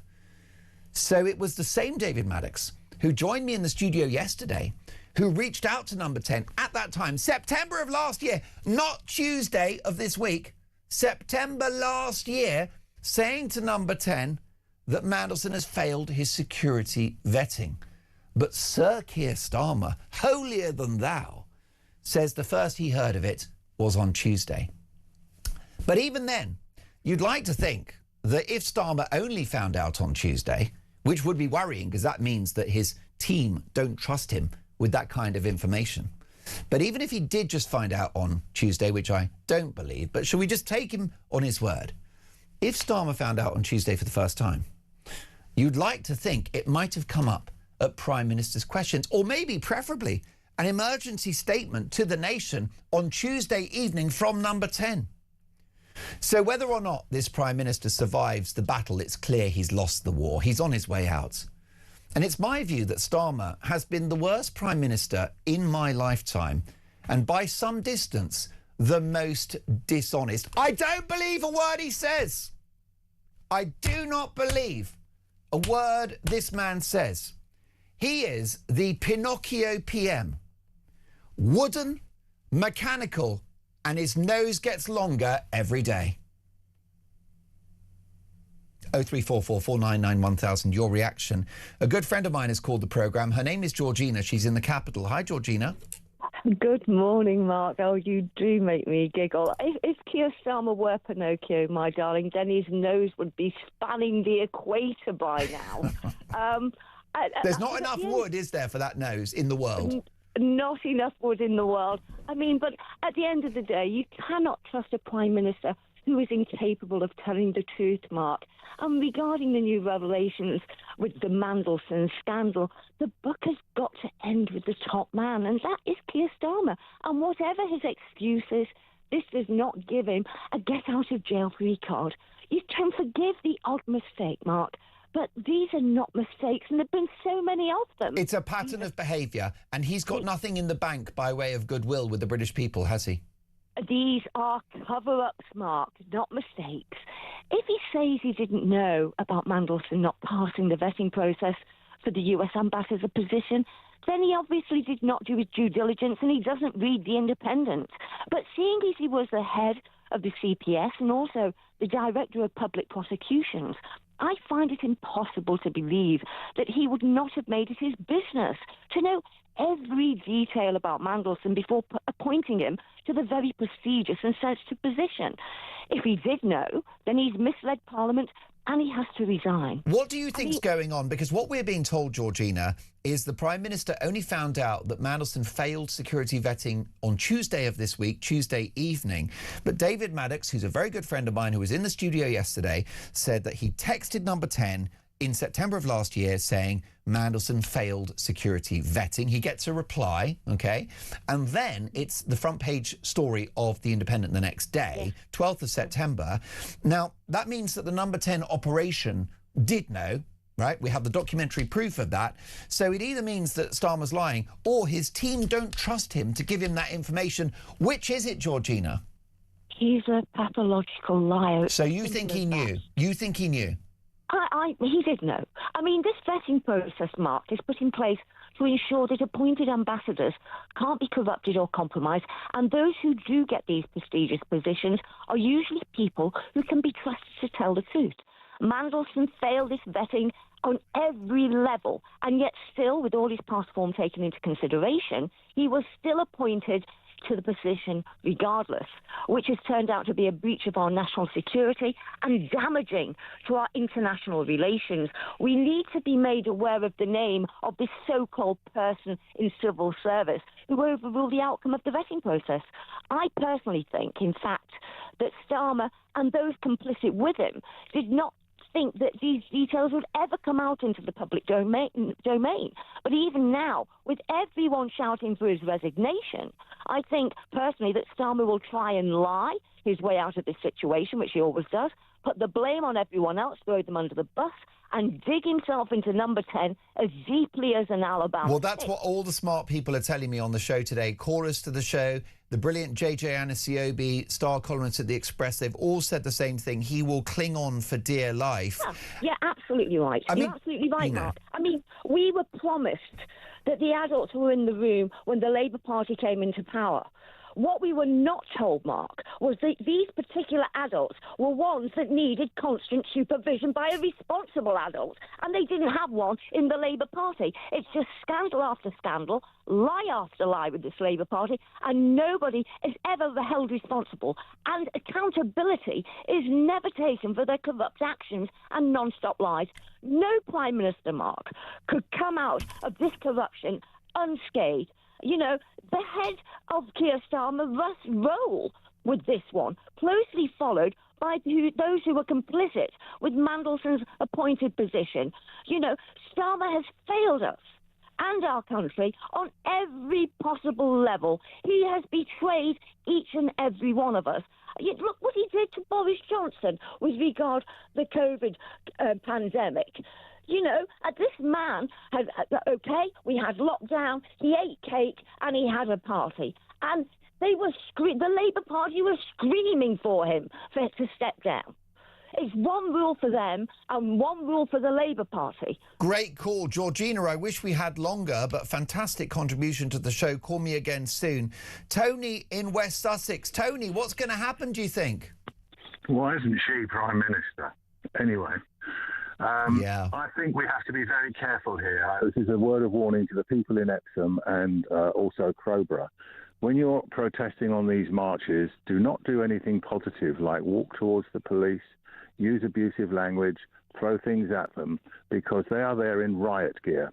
Now, if Mr. Starmer decides that riot gear is not enough, because these horrible people are throwing things at us and abusing us verbally, he will bring in the army. This will be martial law. Marches will be banned because he is a communist at heart and that's what he believes. So if I was on the marches, I'd be standing perfectly still, saying nothing, absolutely nothing, not moving in one direction or another, and staring at the police in riot gear, which with all the people taking all the photographs would make the police look absolutely ridiculous. So, Tony, you think that a cornered Keir Starmer could come out fighting and have authoritarian policies to silence public dissent? Absolutely. He wants ID cards. That's the first step. And what's your appraisal of his character? A coward, snivelling coward. He's the guy in the classroom who reports everybody to the teacher and sits there all prim and proper and saying, I'm perfect. But behind it all, he's a complete liar. He's two-faced. He's a scumbag. Damning words. Tony, thank you for a great call. Mary has called the programme. Mary, how are you, my darling? Okay. Mary, what is your thought about this? My very good friend, Simon Danchuk, former Labour MP, thinks that Starmer could be gone by Thursday. What do you reckon? No, he'll still be there, I'm quite sure. But, you know, the sad thing about this is I can see, I know it sounds extreme, certain similarities between this party and the Tory party, because there probably are somewhere some decent Labour MPs, as the same as the Tory party. The Tory party got infiltrated by the Liberal Democrats, and the Labour party's been infiltrated by the Communists. And I think that's what's so sad. He's damaged his own party, but he obviously doesn't have any affiliation to anybody or anything. He's just out for himself. I agree, and I tend to agree with the caller earlier who suggested he's got narcissistic tendencies, and that's why I think that it's not country before party, and it's not even Starmer after party. I think it's all about himself, Mary. Yeah, well, Maria was right.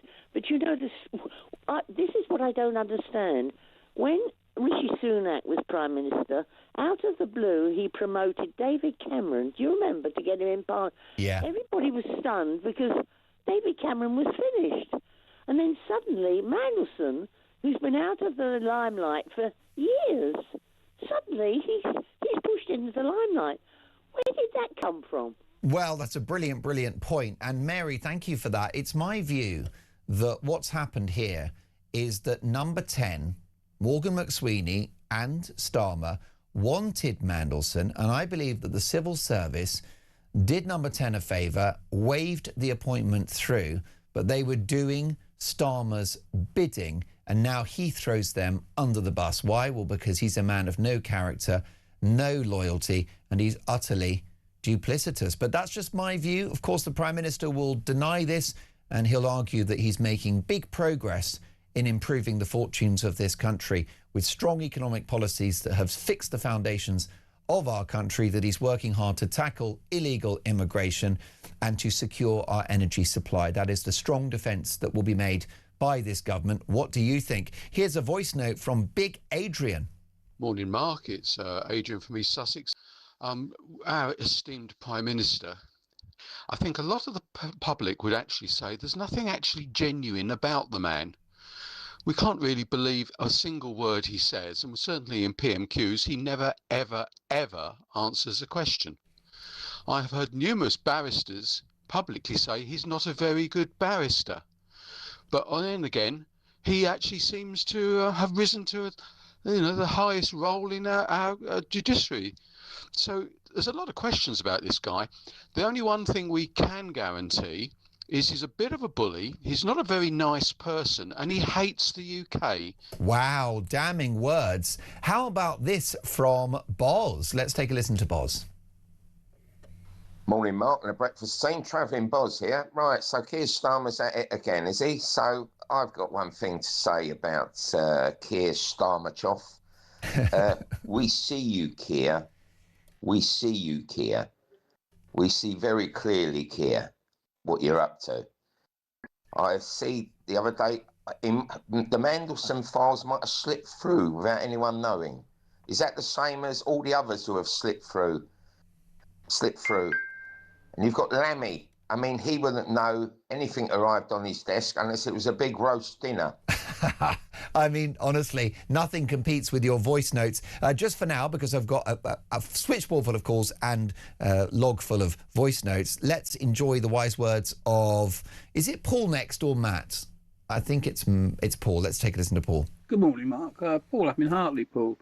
Isn't it sad that officers of the calibre of Mike Neville, Peter Blexley and Norman Brennan have all sadly retired, and they've been replaced by senior officers now who are utterly out of their depth and simply don't understand what they're doing. It's true. Most of them have done a common purpose course, and you couldn't follow them out of blind curiosity on a wet Tuesday afternoon. It's so sad because we once had the finest police force in the world, and now we simply haven't.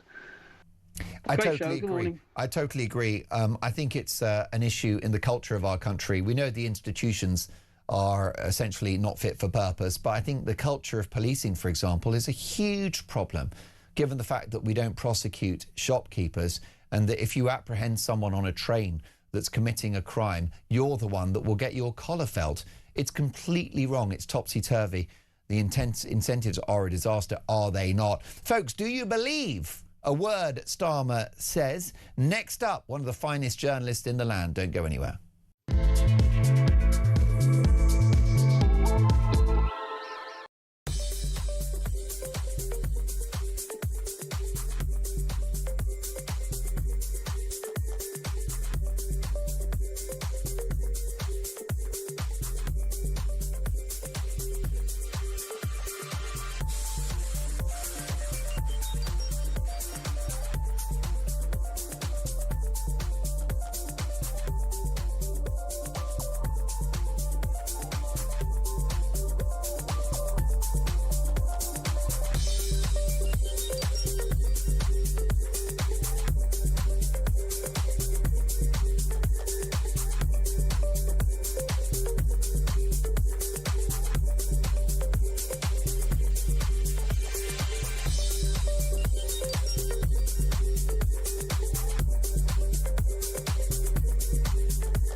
I was sat in the tent and he was showing me through photos of his phone, scrolling through. This was barbaric, horrific stuff. Blokes going through walls in vehicles and then jumping out and shooting everyone. You know, his WhatsApp picture was him with a mask on, with a gun like that. You're in a tent with this guy? I'm in a tent with this guy, and actually he's just showing me this stuff. I'm just thinking, this is not the kind of bloke you want to be coming to the UK.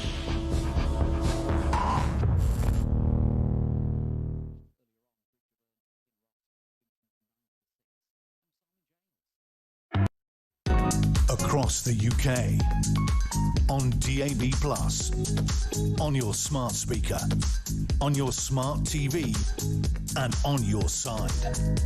This is Talk. With me live in the studio, the political editor of The Sun on Sunday, Kate Ferguson. Kate, not much doing today, so should we talk about the weather or the price of fish? Yeah, exactly. We'll just pack up, go home and enjoy the sunshine. I know. If only. Not much sunshine for Sir Keir Starmer. I mean, it's the million-dollar question. Is he lying? Or is he incompetent and not trusted by his team with key information? Yeah, this is just such an astonishing story. This Mandelson saga is the story that keeps on giving. I was speaking to a minister yesterday and they said it's like a vampire, you know, each time they think they've killed this story, it rises from the dead to deliver kind of another blow to the PM. It's a big he said, she said, basically, isn't it? On the one hand, we've got clearly a furious Keir Starmer who feels like he was lied to about Mandelson's security vetting. It was covered up and basically has gone nearly as far as to say, look, I've inadvertently misled Parliament, but it's not my fault, it's all my evil advisors, one of which whom obviously has now been sacked, Ollie Robbins. But on Tuesday, we're expecting Ollie Robbins now to go into Parliament, give evidence to the Foreign Affairs Select Committee, and he will get his say, and we know he is contesting their version of events. Because we're already hearing from his supporters and allies contradicting the Prime Minister's position. Exactly. That he did nothing wrong. Exactly. Ollie Robbins' friends and allies have been out in force saying he didn't do anything wrong. One has been on the radio this morning saying he's been thrown under a bus because the PM needed a scalp. And it is true, isn't it, that the PM has beheaded a lot of advisors in his short time, or 2 years or so, in Number 10. So fireworks this week, 48 hours in which PM has once again got to shore up his premiership. Yeah. On Monday, going to have to go cap in hand to Parliament, face calls to resign from the dispatch box as he has to answer for what actually happened here. And on Tuesday, Ollie Robbins finally gets his say, and we know he's going to go all guns blazing after Number 10. And then on Wednesday, Prime Minister's Questions with a fearless leader of the opposition who has found her political voice. A torrid week beckons. Yeah, awful week for PM. What they will be on high alert for is whether or not Labour MPs start calling for him to go. So all the opposition parties, Tories, Reform, Lib Dems, Greens, have broken cover and said PM should resign over this. What we're waiting to see is, does a Labour MP get up on Monday to raise a question and actually wield the knife and call And for that him would to be go? the Geoffrey Howe moments. Yeah, exactly. DD did it too to Boris, didn't he? Exactly, the Geoffrey Howe moment. And that's what we're waiting to see if that might happen. So Starmer maintains that the first he heard of Mandelson's failure to pass security vetting was Tuesday night. Even that's problematic, isn't it? Because if that's when he found out, that means potentially that his team did not trust him with that information. Proof of that would be David Maddox, the political editor of The Independent, who reached out to Number 10 in September of last year saying, it's my understanding Mandelson failed security vetting. So if the Number 10 operation know about it and Starmer doesn't, what does that tell us about Number 10 and the governance of our country? Yeah, this is the details of this can get really murky and very confusing. But we know, don't we, that lots of concerns were raised openly about Peter Mandelson's appointment. Then stories started coming out that red flags had been raised. And we have this explosive story that's really kind of gained a head of steam 6 months after it was broken, where David Maddox at The Independent put to Number 10 this story that he had been told that Mandelson didn't pass security vetting and that spooks raised concerns. And he gets a reply from the then Director of Communications at Number 10 saying all due process was followed at FCDO. So, was it that Number 10 didn't look into those reports properly, even though they were public? Number 10 is saying, we thought he did pass vetting. That's the whole point. We got the rubber-stamped thing saying he's ready to go, and we assumed he had passed vetting. It seems, quite astonishingly, that the Prime Minister and his operation didn't know that there is this rule, loophole, whatever, where the Foreign Office, civil servants take that advice but also use their own judgment. Yes, most definitely. If Robbins did not tell the Prime Minister, or did not speak to Number 10 about it because he was not able to because of the parameters of his job, well, then he's done nothing wrong and shouldn't have left. Exactly. This is his main defence, it looks like, and I suspect we're going to hear this on Tuesday. He's going to say, look, it's laid out in the law. I am not allowed to tell ministers about the details of someone's security vetting. It is confidential. Number 10 have made this process look like it's a pass or fail and that they should have been told it was a fail. But I suspect that on Tuesday, Ollie Robbins is going to say it's a more nuanced process than that. We get lots of information coming in. I'm there to, or civil servants are there to use their judgment to make the political appointments that PM want happen. And remember, in the timeline of this, Peter Mandelson had already been announced as US ambassador before any of this vetting was even carried out or announced. So it's a fait accompli that Ollie Robbins is coming into. Sam Coates, who you'll know, formerly I think of The Times and now at Sky News, has been on X with his 2 pennies worth.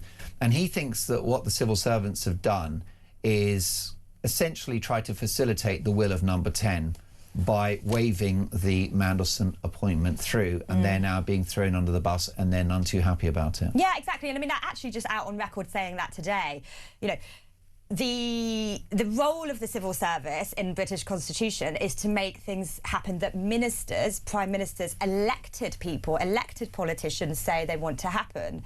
And that's going to be Ollie Robbins' big defence. You know, PM wanted this to happen. It was clear. The position was announced. He actually came into the role after the position was announced. Yes, we get this security vetting advice. I suspect what happens is that the flags that are raised there are already largely in the public domain.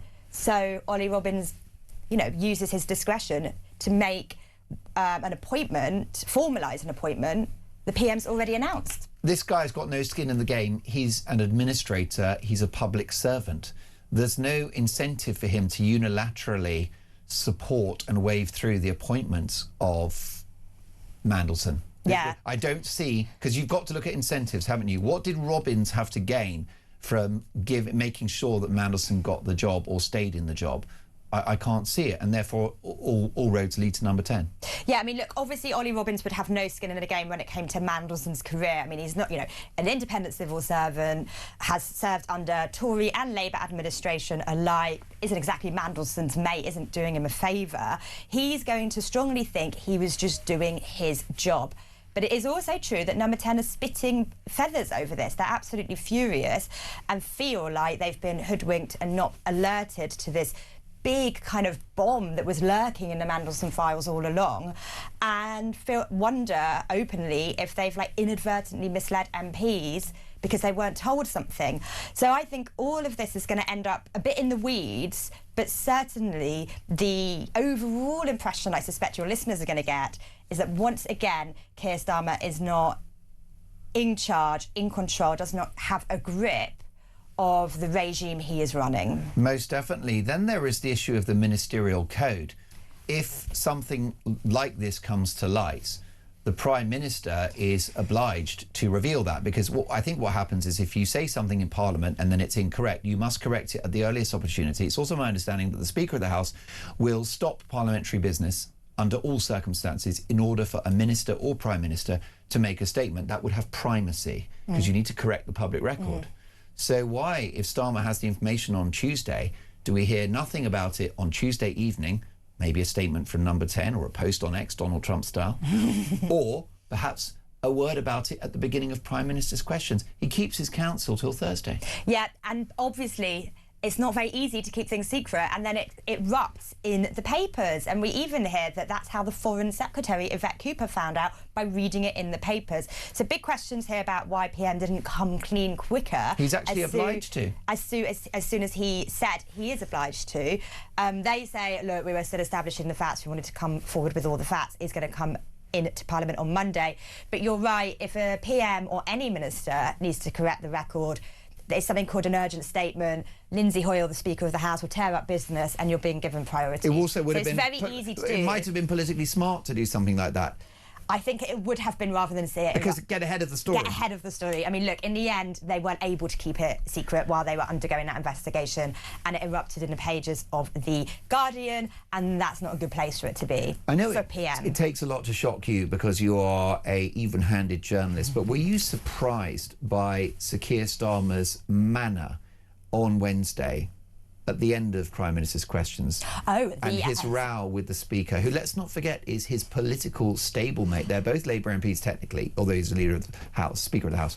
Were you surprised by those scenes, and what does this tell us about this, where Starmer's at in his head? Yeah, I mean, Number 10 have a very factious relationship with the Speaker, Lindsay Hoyle. You're right, it's odd because they're both, you know, Lindsay was a Labour MP before he became Speaker of the House of Commons, an independent post. But Keir Starmer, furious with the Speaker at the end of PMQs, marched over to his chair, had a go at him and kind of thumped his fist on the sort of bench that was there. It goes to show that he's losing his temper, and I wonder if some of it was a bit performative. He wanted MPs to see that he was, quote-unquote, standing up to the Speaker. But the Speaker's quite right to point out to the PM that PMQs is there for him to answer questions, not for him to ask questions. Yes, I think that's why Hoyle enjoys the respect and authority of the whole House, because he's considered quite even-handed and quite fair. Yes, exactly. He's a good speaker. Yeah, he's a powerful speaker. I don't know any Tories that hate him. No, the Tories quite like him. He's got the command of both sides of the chamber. He's good-humoured. He knows his brief. Yeah. So whether or not PM was losing his rag or wanted to be seen to be losing his rag, we don't know. No. Right, Kate, simple one. I know you're getting tomorrow's paper ready. What's going to happen? I've had Simon Danchuk on the show earlier. He thinks that Starmer may have to resign by the end of the week.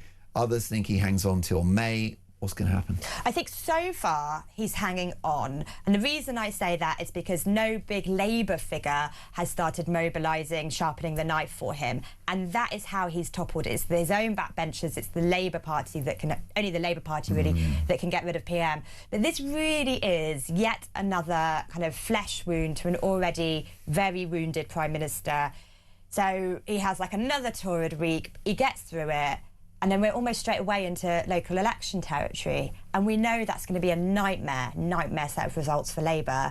And while everyone says, oh, well, that's baked in and we're not expecting to do well, that night, when Labour councillor after Labour councillor topples, when strongholds for the party go reform, other strongholds go green, that will be a real moment where Labour MPs, I think, will be panicked, will take a look at themselves and think, do we go now?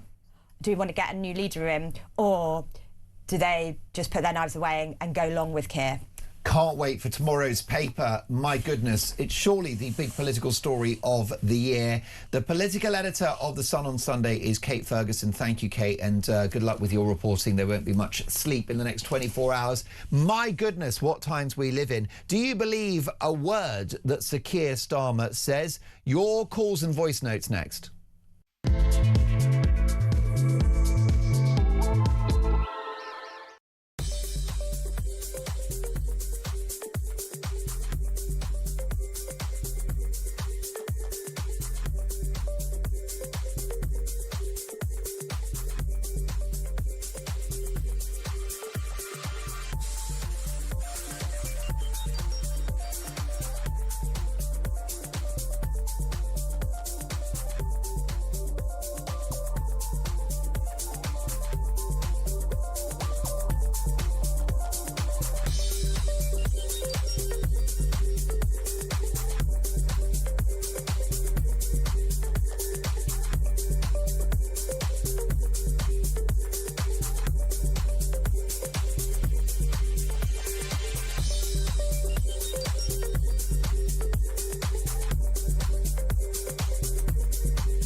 Across the UK, on DAB+, on your smart speaker, on your smart TV, and on your side.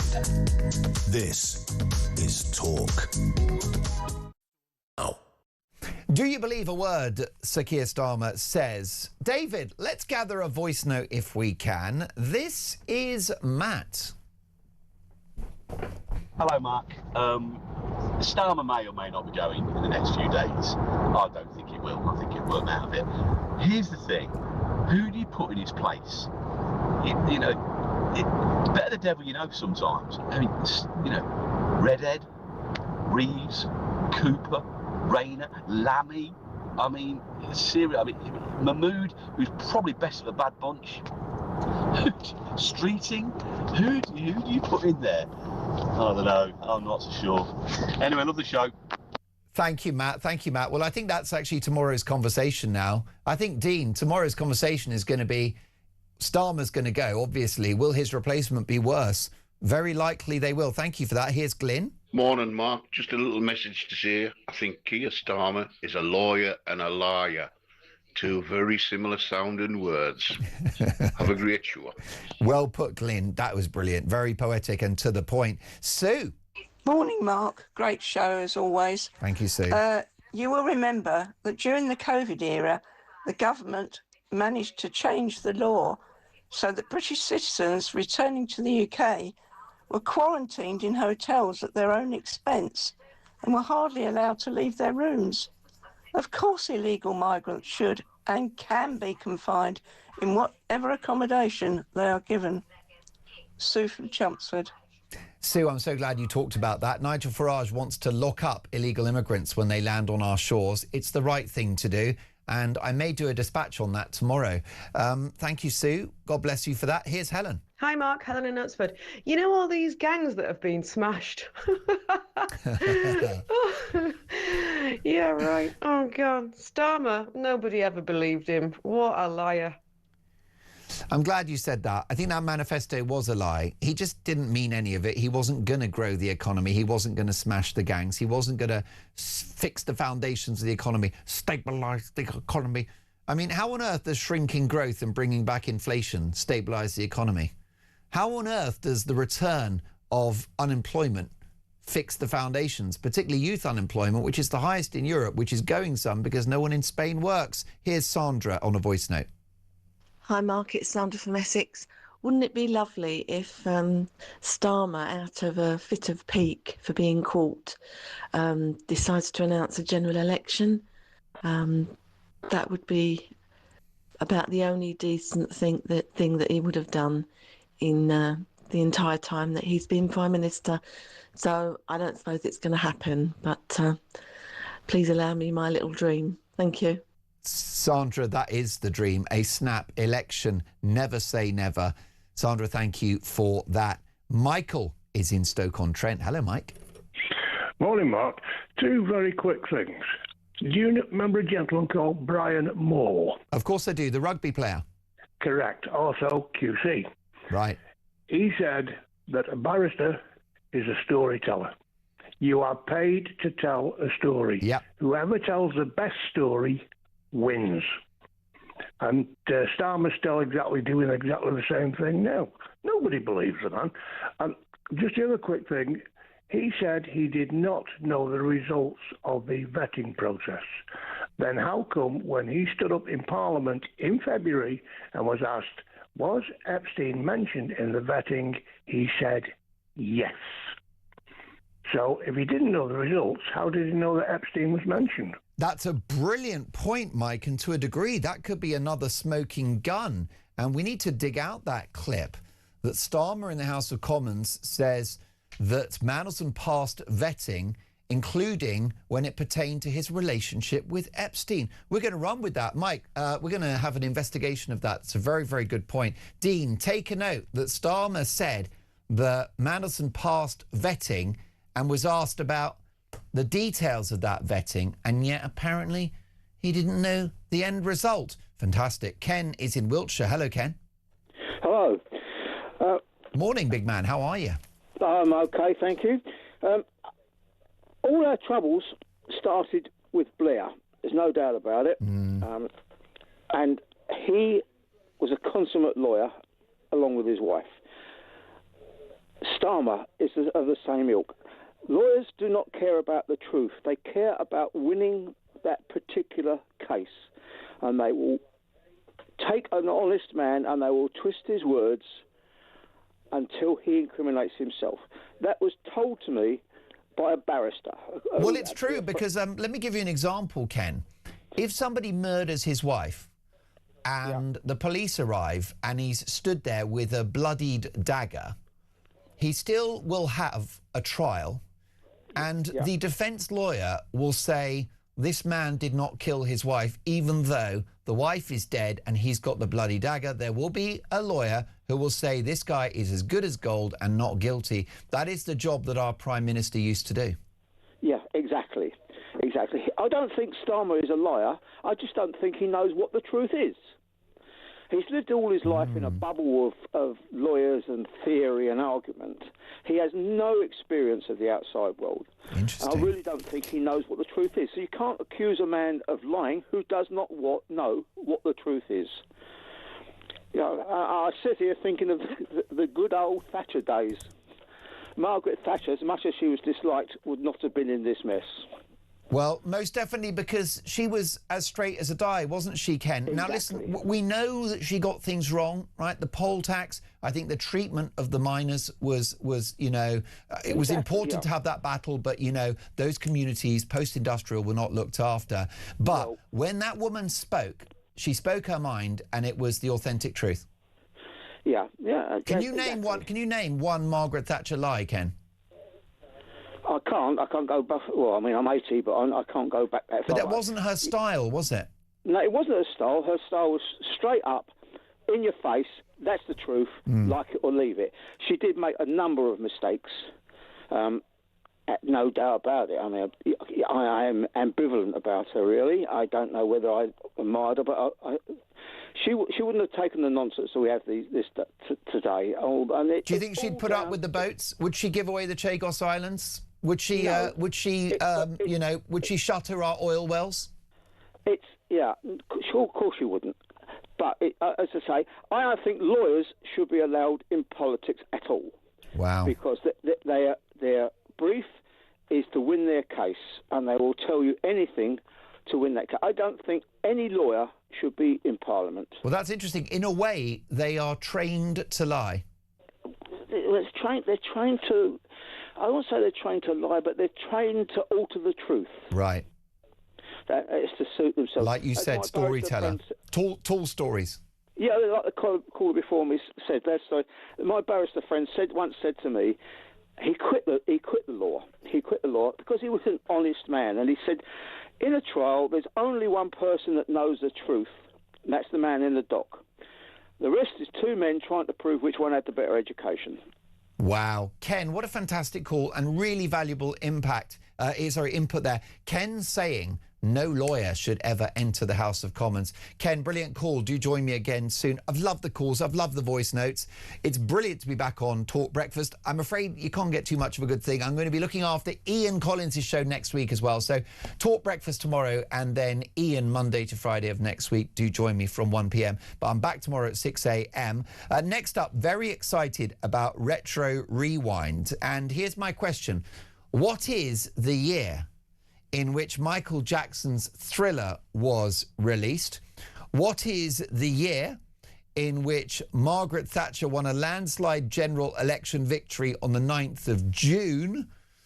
And what was the year in which the IRA bombed Harrods? All will be revealed after this.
I was sat in the tent and he was showing me through photos of his phone, scrolling through. This was barbaric, horrific stuff. Blokes going through walls in vehicles and then jumping out and shooting everyone. You know, his WhatsApp picture was him with a mask on, with a gun like that. You're in a tent with this guy. I'm in a tent with this guy, and actually he's just showing me this stuff. I'm just thinking, this is not the kind of bloke you want to be coming to the UK.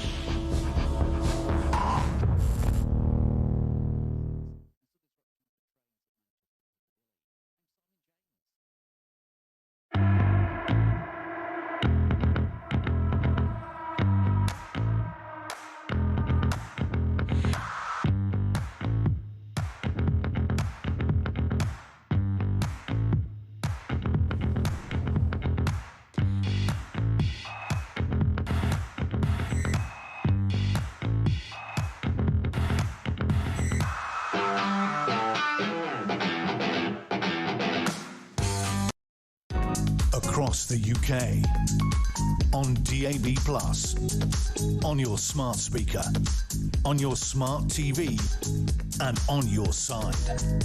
This is Talk. Lovely to have your company. 9:49 Talk Breakfast. So, in which year was Michael Jackson's Thriller released? Also, the big movie of the year, The Return of the Jedi. Margaret Thatcher winning an election. The date was 9th of June. But which year? All shall be revealed in a moment by Virgin Radio's Steve Denyer. And Steve, Virgin, Mark. It's great to see you. Nice You're to the see host of the Baby Breakfast. And actually, Virgin's been making headlines this week because it's not just on the radio and on YouTube, Channel 4. We brought it back. TFI episode, the TFI Unplugged. First episode went on Channel 4 last night at 11 p.m. I mean, Chris Evans, Channel 4, where he belongs from the 90s. It'll be a huge moment for us. Virgin Radio's brought it back onto the big screen. We had guests like Sam Ryder last night. Peter Capaldi came in yesterday as well. He is featured in it. Shreya Ghoshal, Doctor Who. Yeah. He was in a punk band originally back back in the day as well, we found out. But it looked great. It looked great. We had, Finally something to watch when you get home from the pub. Isn't it great? Like, so back in the day, you would have had The Word on Channel 4, and then, of course, TFI, that used to be tea time, didn't it? And anything could happen. But it's a TFI Unplugged. It's got that kind of intimate, almost like a podcasty feel to it. So we've updated it. So it's kind of what TFI would look like if it came back in 2026. And it's doing very well. It's up on our YouTube page, which is Virgin Radio UK. If you hit subscribe, you'll see all 9 episodes so far. But last night was the first airing on 4 for the next 6 Fridays. Which is really, really 11 exciting. PM. Well, listen, I'm absolutely fascinated by what this year was. No, Mrs. I can't mess Thatcher this wins up. an election, right? But it was the 9th of June. But what year? Thriller came out. What year? The IRA bombing of Harrods. But which year? What were the other big stories? Let's start with the election. Mystery Let's year. start with the election. Who'd have thought that the Tories would get a landslide with some help from none other than Kenny Everett? Take a look at this. Kenny Everett, DJ, TV personality, and a comedy cross-dresser when Little Britain was still in short trousers. By the early 80s, Kenny was an out gay man and on everybody's guest list. Oh, bah, I said, Michael Winners rang up and said, come and have some champagne and a laugh on Sunday.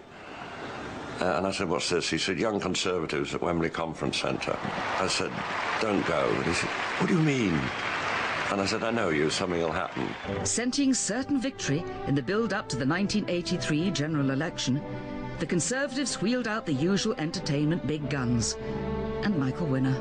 And it's a great honour, ladies and gentlemen, to present one of this country's great political thinkers, Mr. Kenny Everett! Let's bomb Russia! Let's bomb Russia! Let's kick Michael Foot's stick away! And everyone was going clapping and screaming. After this performance, election campaigning in Britain will never be quite the same again. Yeah, it was quite an interesting moment that Kenny Everett, comic genius, decided that he would come out in support of the Conservatives, which, you know, at the time was maybe a little surprising. Yeah, they won on economy, they won on defence. The Falklands War had just kind of finished around this time. But also, they won on the fact that Neil Kinnock fell over on Brighton Beach. Do you remember Yes, it? I It was do. just days away from the election, and this wave kind of swept in. And I think he brought his wife over as well on the pebbles in Brighton, and people were like, we cannot vote for this man. So they won by a complete landslide in this year, which I'm desperate not to give away. Although if you were listening to that, you may have heard a little clue. That was a deliberate clue. Absolutely Carefully engineered by producer Spencer. He's very good. Who, by the way, it's so good to have him back. And the legs are out today. Yeah, Honestly, he's very just braved fourth wall. The audience like to know about the team. Spencer's a real professional. He's because last week was a disaster. Well, it was you know, numbers were shocking.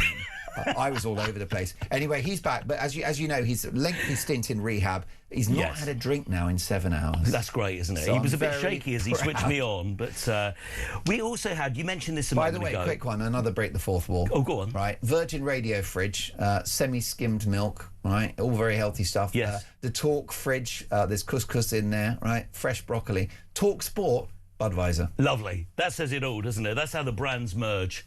The Harrods bomb, the IRA bomb, this was a big deal. Do you remember with the IRA? And they used to give out these warnings, and apparently they said they did give out like some kind of coded warning. This was just before Christmas in 1983, and it was a huge deal. 6 people were killed, 90 people were injured. But I remember working in Leicester Square in the early part of the 90s, and the IRA would give out these codes, and nobody really knew what they meant, but we would, on a weekly basis, be told to get out of the building. I know. And anything could happen. And this was a case of one of those big bombs going off, and just before Christmas it terrorised us. Well, this is why Britain is so successful in terms of anti or counter terrorism, is because of years and years of expertise developed in fighting the IRA. Yeah. So that's why, you know, our great cities have got CCTV and a lot of other security measures, is because of the threat of the IRA. And it was interesting, after 9/11, the Americans were completely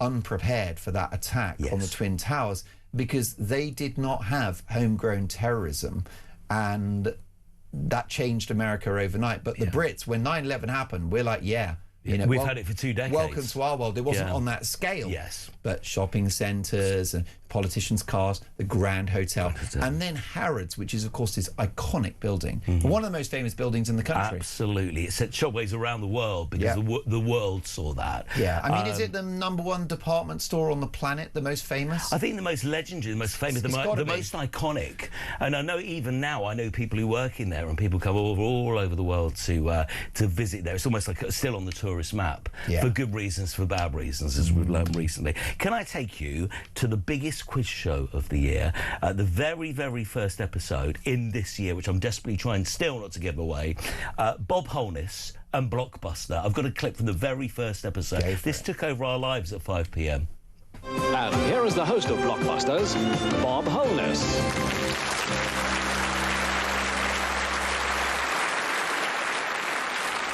Hello and welcome to Blockbusters, a brand new general knowledge quiz game in which we give away some magnificent prizes, not only to the contestants, but also to the schools they represent. Because you see, the contestants in this series are all aged between 16 and 18. But first, let me tell you that the game is unique in one particular aspect. One person plays two, to test the old adage, 2 heads are better than 1. Now, I'm very confused because Dave the engineer, he wants a pee. Does he? Yeah. You have to wait till about 5 minutes. I've got a question, an actual question. It's his bladder. Here's an actual question for you. What bee is a large African mammal with a horn? Well, there's a question. No ideas. It's a buffalo. We're getting lots of messages. People saying 1985, few 1986s, a couple of 1984s. We'll give the year in just a moment. Also the year that we learn of a young lady called Madonna. Now, Madonna overnight, Mark, performed at Coachella in Los Angeles to relaunch her career. Which is a bit like Glastonbury. A bit like Glastonbury, but really hot in the desert outside in Idaho, just outside California. But back in this year, we had the very first performance on Top of the Pops. Do you want to see what she looked like? Go for it. This is how Top of the Pops 83.